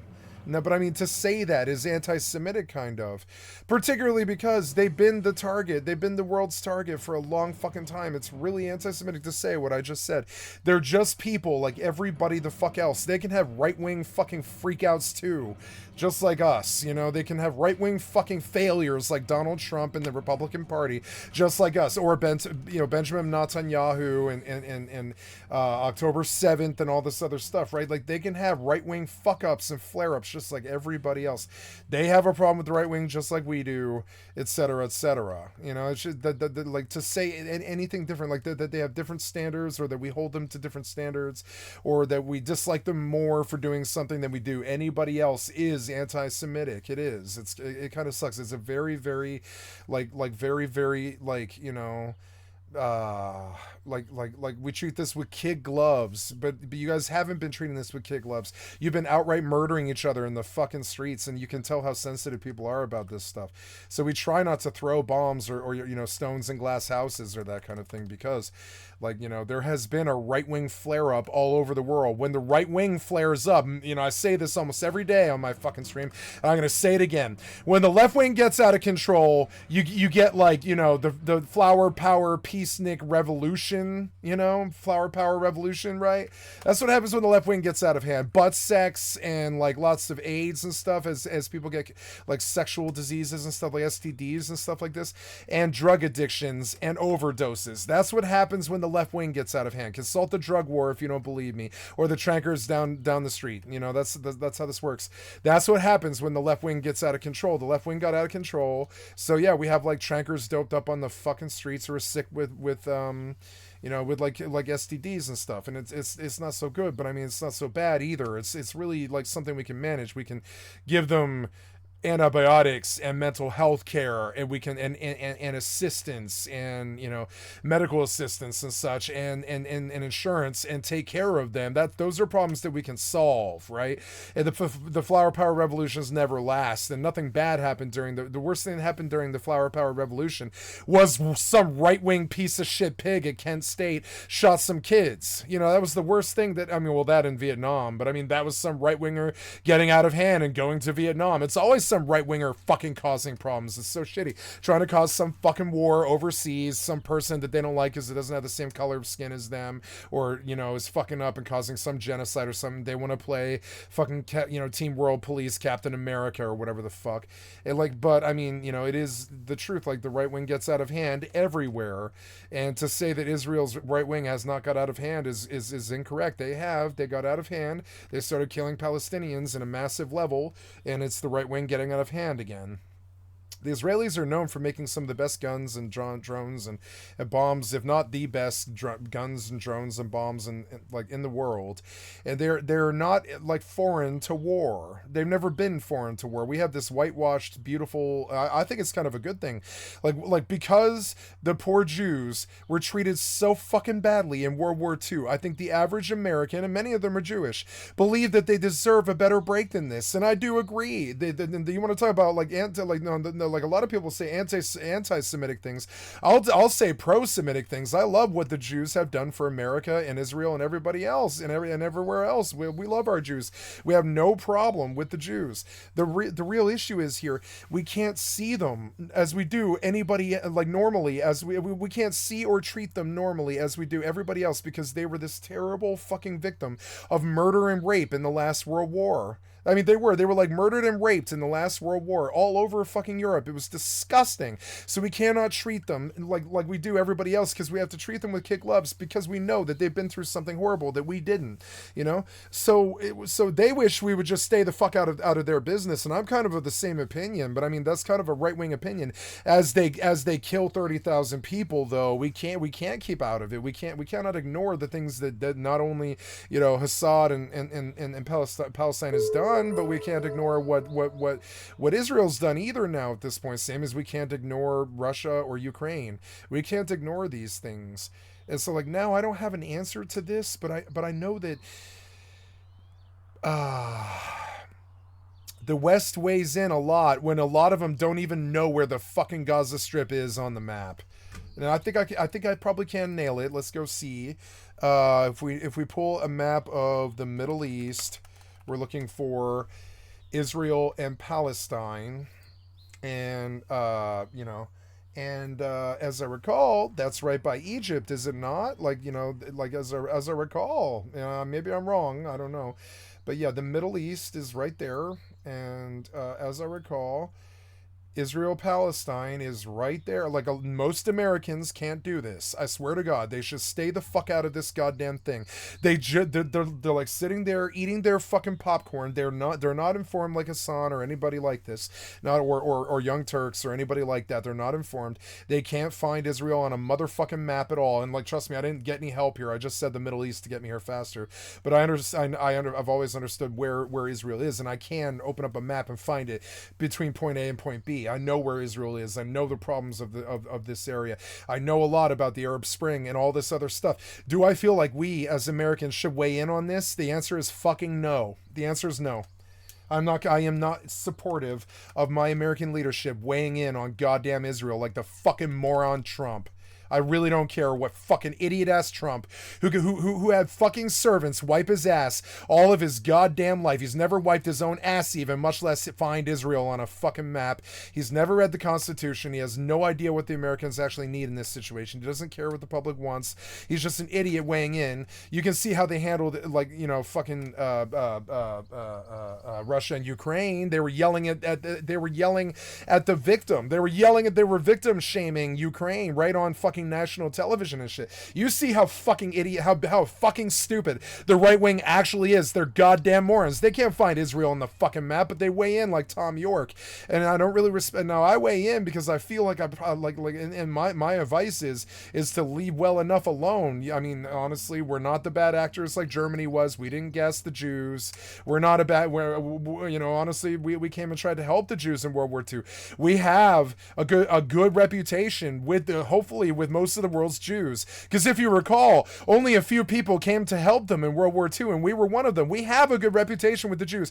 We're one of the people who doesn't need to step in fucking Israel Palestine, because we did it last war. We stepped in. We like, you know, the world's Jews would probably say the same. They either probably hate us because we don't help them enough, or they think that, well, we helped them when it really did matter, when the Holocaust was actually happening. We're one of the people who stormed the goddamn bunker and made that madness fucking end. We're one of the people who actually did do something. I didn't want us there. I mean, I don't want us there, but I mean, we were there, and we did our due diligence and made sure that madness fucking ended. Now, hopefully that's the world impression with most of the world's Jews of America. So you can skate on that basic fucking premise. You can skate on it like a good American. You have good clout with the Jews. Like, as Americans, we have good clout with the Jews. We didn't leave them to fucking die like a lot of the world did. You know, we have good clout with them. We do. So so let them be. I mean, they obviously respect us. We should respect them and let them be. This is not this is not our fucking problem. We weigh in all the time. We tell them they can't do things like we're the world fucking police. They want to fucking they want to have their war, just like we wanted to have our war. You know, just like Vietnam, we wanted to have our fucking war, just like Afghanistan. We wanted to have our war. They want to have their war. Stay the fuck out of it. They want to have their war. It's, you know, October 7th is fucking proof of it. Stay the fuck out of it. I'm sick of idiot-ass Americans driving us into the ground and causing problems that don't need to be there. We have a good reputation with the world Jews. We're fucking ruining it with stupid shit like this. It's fucking stupid.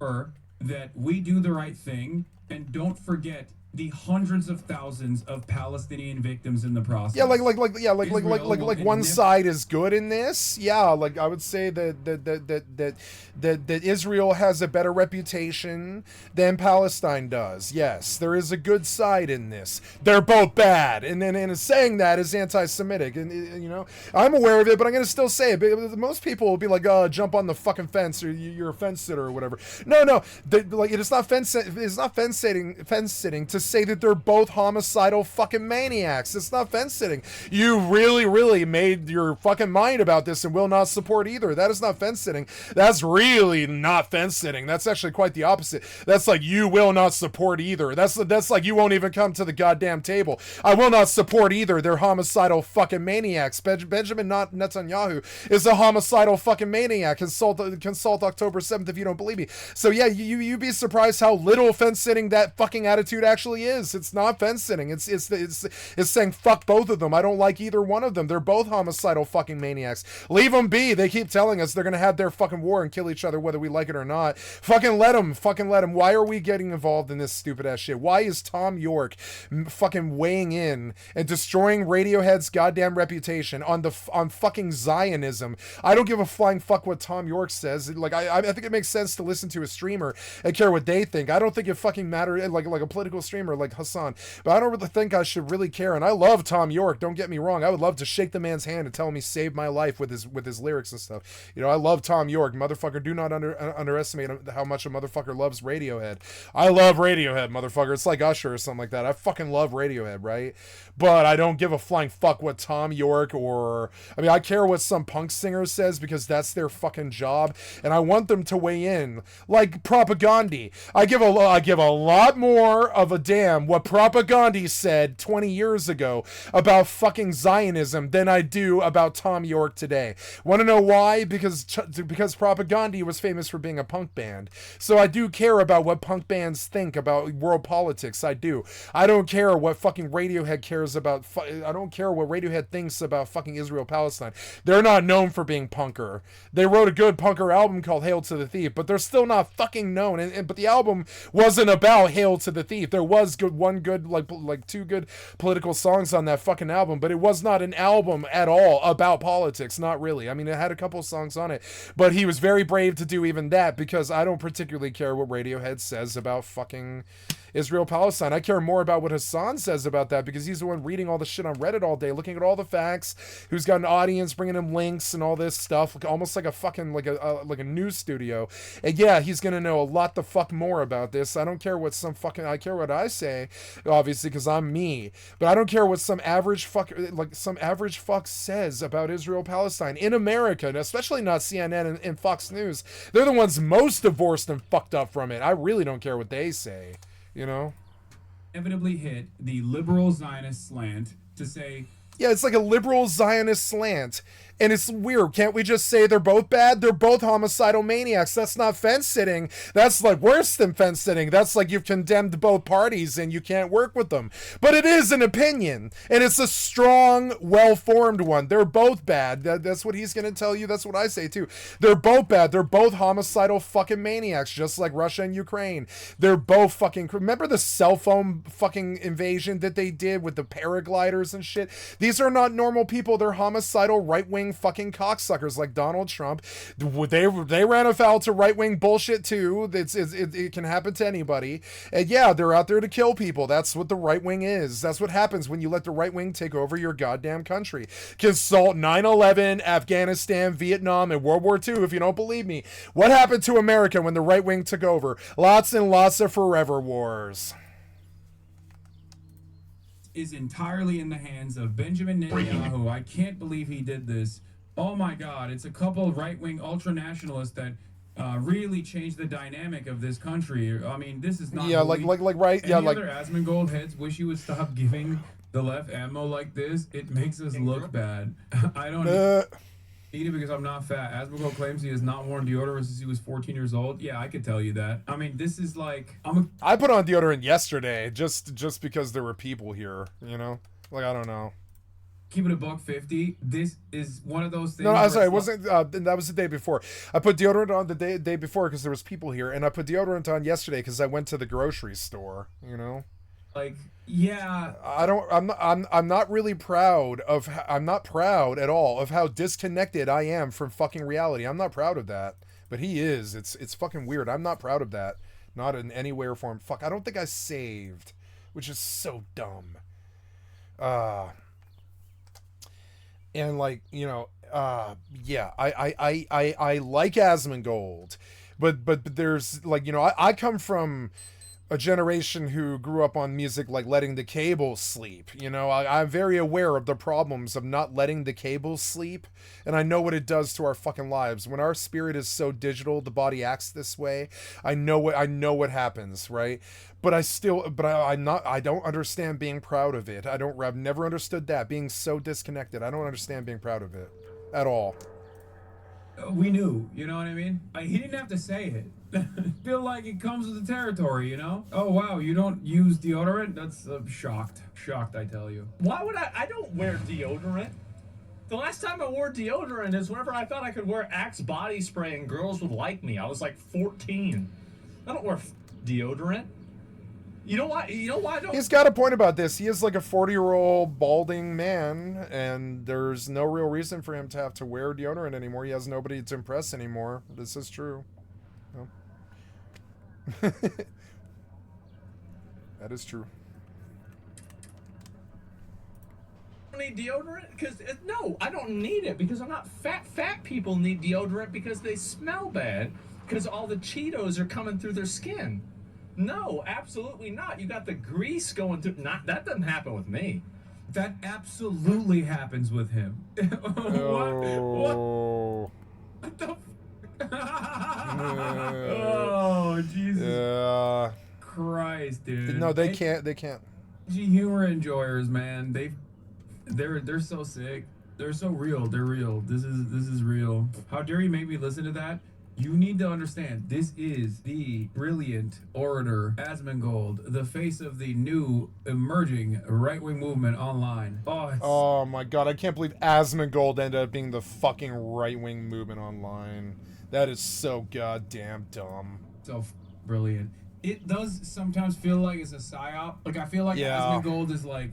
Yeah. I imagined him. I like made up in my mind a truly repulsive human being in ways that, you know, most normal people will look at and go, oh, ew, what? And never take seriously. I imagine him being the face of the right-wing movement to disparage the modern online right-wing movement. That's what I did. Like, there's so much more work necessary to undermine Ben Shapiro's arguments. A lot of the talking points he's getting directly from the American Enterprise Institute. When you're tackling someone like Ben Shapiro, you're tackling not just him, you're tackling the entire fucking media infrastructure that is behind the likes of Ben Shapiro that justifies right-wing policies. Where Asmongold is not really much you need to do to counter his positions. It's just they're very stupid, and also he looks gross. Dude, he should talk about hoflation again. Oh, also here, the reason why I'm talking about Asmongold is because he's like popping off on Frogan about 9/11 and stuff. He's popping off on Frogan about 9/11 and acting like he's really mad about Frogan's statements on 9/11. Here's Asmongold on 9/11. One of your most popular, biggest hits was that America deserved 9/11. Remember that? Yes. But what you meant to say is that American interventionism inadvertently caused this to happen. Am I right? Exactly, not even inadvertently. It's a concept. It's a concept that historians call blowback. I totally agree with you about that. I completely agree with you. I think that you're right. I defended that. Wow, that's crazy. Wait, hold on. This all starts when Asmongold says Twitch should ban political content to optimize for ad revenue. Odds that me, Hassan, Tectone, Frogan, Denims, and Central Committee cause 90% of the PR problems for the entire website. I like that 90% of the PR problems that are caused for the entire website is never actually covered by real PR, and it's just the sweatiest losers on Twitter that get mad, and then those sweatiest losers on Twitter will then try to get like actual outlets to cover it. Like, hey, why won't, you know, CNN cover this? Why is CNN covering Hassan positively? Like, these guys don't understand. Most people in mainstream media don't know who the Asmongold is, don't know who the Tectone is, don't know who the Frogan is, Denims is, Central Committee is. They barely know who the I am. And the ones who know who the fuck I am in mainstream media obviously understand that, like, I'm a controversial figure, but ultimately a force for good, a force for progressive politics. We are lucky that mainstream media does not know who the Asmongold is. If I wanted to destroy Twitter, I would literally go to every single one of my journalist friends and be like, hey, cover Asmongold. Cover how cover how Twitch is allowing Asmongold to run rampant, to run his dirt dick all up and down the god platform, saying the most insane But I'm not like Asmongold. I don't want this platform to perish because I'm selfish. That's what he's been doing, though. He has been actively trying to get all of these other people to cover Twitch in a negative fashion. It hasn't worked because most people don't know who the fuck Asmongold is. Thank God. But he's aligned with people who are actively trying to send tens of thousands of emails to the likes of like CNN, NBC, MSNBC, who are working, Dan Stalkman is the guy I'm talking about, who are working in unison with the Anti-Defamation League, also known as the Apartheid Defense League, to try and get all advertisers to remove ads from the platform. Why? Because I'm still on the platform. They are actively trying to make this a PR issue while simultaneously turning around and being like, oh, we should ban politics, actually. It's just a real PR issue. You can keep running the hate campaign, but I hope everyone understands that he's a rat, okay? He's a rat who does not care about what happens to smaller content creators. That is just the truth. He's a selfish, they look so much cooler now. Who doesn't even care about other people in his immediate vicinity enough to shower, clearly. Anyway, having said that, let's hear what he had to say, and then we'll see what Frogan had to say, and then I'll give some more takes. That's what I would do. You can hear her just murdering upstairs. Ad revenue? You know what I would do? I'd ban politics. I come up, there's like a dead dude and like all this shit on the floor. The odds are that me and Hassan and Tectone and Frogan and Denim, I despise being mentioned alongside all of those Tectone people from the point of view fucking of like Tectone being a liability for the platform. Okay, that is disgusting. Okay, Tectone's a liability for the fucking platform. That is completely unacceptable. Gross. Like second generation rapist. There is no comparison. Come on. No, Asmongold recognizes that he streams politics. I think he's just saying they should ban politics on the platform. And if they were to do that, he probably would stop talking about politics, I assume. Or at least go back to talking about titties in video games. Because in his mind, that's not political. He doesn't understand that there's a reason why he has such a fucking massive right-wing audience. Because for years, he presented himself as a person that is advocating for free speech. Free speech on which boundaries, of course? Oh, that's right.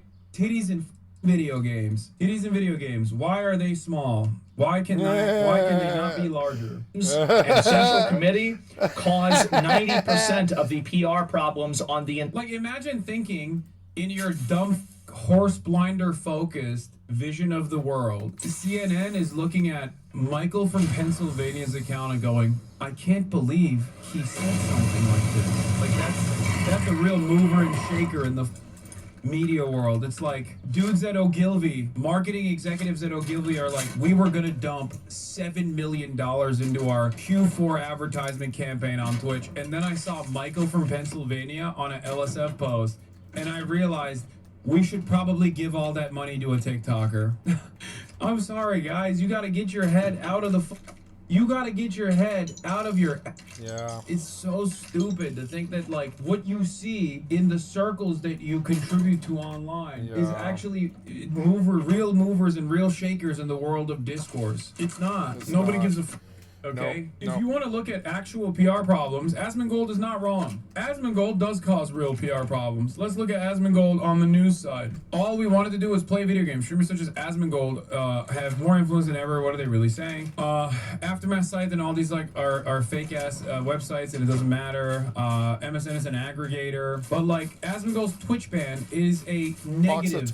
Is a negative for the platform. It's negative PR for the platform because he said Palestinians are for a culture that deserve to be genocided. That's negative PR for the platform. Let's look up Hassan Piker, okay? And I'll tell you what's negative PR for the platform and what's positive PR for the platform. So, New York Post saying Hassan Piker back on Twitch after being yanked for comments about DC Jewish museum shooting. New York Post is not a reputable outlet. It's no different. It's a worse version of, what do you call it? After it's a real site? Oh, No, I was talking about No, like, the New York Post is like the National Enquirer. That's not a real newspaper. That's like a jack-off newspaper like the National Enquirer. They're just as likely to say aliens have been kidnapped by like Elvis or whatever as National Enquirer are. The New York Post has never been a real fucking media thing. It's never been. mainstream. I'm talking about mainstream news outlets. Aftermath is great, but mainstream news outlets like New York Times, CNN, CNBC, New York Times MSNBC, is a real one. NBC. Those are all real ones. outlets. Yeah. Okay. Real Wall ones Street who Journal. get sued if they say something that's, you know, inflammatory. Dexerto is not a real outlet. Discourse blog Dexerto is not a real fantastic, outlet. but also not in the mainstream sphere. Fox News is not a reputable and serious publication. It's not a reputable or serious institution. In the same way that like The Guardian is, in the same way that NPR is. So you have to understand, like New York Post is a tabloid, and Fox News is a right-wing dish rag. The reason why I pointed out is because, like, yes, I sometimes have negative PR for the platform when I get banned for certain shit, but ultimately that doesn't move the needle in any meaningful way, as opposed to all the positive PR that I bring to the platform with all these other major outlets. Fox News is irrelevant in the grand scheme of things. And so is New York Post. So is the Free Press. Like, these are not reputable institutions. They're not a part of the liberal mainstream media. So on that front, I don't even agree with this. Yes, if you were to look at like the Fear Book account or any number of different like blue check power farmers on Twitter that want to make $26 in ad revenue every month. So they're just like constantly fucking pumping the most bottom of the barrel, lowest common denominator takes. Yes, on that front, all of those botted tweets and yes, very, very, very controversial. Twitch is an incredibly controversial outlet for dudes who are reply guys to Elon Musk. It's a very controversial outlet for people who spend all of their time online and all their time on Twitter. Yeah, for those guys, it's controversial, but those guys are not the advertisement executives, okay? Those guys are not the real movers and shakers. Most of the movers and shakers do not know who any of us are, myself included, and luckily, not Asmongold. If I was the same type of person as Asmongold, if I was a rat who wanted to screw up this entire platform and then fuck off and, like, I don't know, get a kickback or go to YouTube, then I would literally blow up the platform by doing this SJW nonsense over and over again, by constantly going to my journalist friends and being like, look at this racist, look at this racist, why don't you do coverage over this racist, why doesn't Twitch ban this racist? Who do you think out of all of those reputable outlets would they actually cover with ease? Who do you think would actually get the headlines? Who would actually become a headline? The guy who fucking does unlimited white supremacist propaganda every day to 50,000 people, who has destroyed the Daily Wire's prominence in the online sphere? Or a guy like myself who, yes, has radical perspectives but is on the right side and definitely has opinions that are not that far removed from the average journalist. That's it. But because I'm not a rat bitch like Asmongold, I'm not gonna fucking do that. He can now turn around, watch this reaction, watch me reacting to him saying some dumb shit, and then make another YouTube video being like, yeah, it's over, guys. Gotta ban this guy. He's so funny. Oh, I'm simply laughing. That was a really good impression. Laughing at him. Yeah. Also, who showers? I don't understand. I don't smell bad. I'm skinny. Yeah, it's common sense. So yes, I do love, like I said, the fact that he is the face of the modern right, the modern right-wing movement. All right, having said that, let's take a look at what his response was to Frogan. So Frogan responds to that take goes, you consider me political because I wear a hijab. I am not like you, and I do not make political content anywhere but typing a tweet once in a while. And that is true. A lot of people think Frogan is political because she had that one is my comment. mod, and because she has I didn't know Frogan was his mod. Oh. All of these like pop-off moments that other people hyper focus on. Outside of those like very famous moments, like she does drama, she watches TLC shows. Don't try to use your hijab as a shield for your disgusting behavior. American soldiers deserve PTSD. Arab Jew racial tier list. Sub goal to make a 9/11 cake. Called October 7th mass murders a revolution. Those are PR problems, obviously. Your religion isn't the problem, you are. Now, of course, Asmongold does this thing where he talks about the fucking Sabra hummus tier list.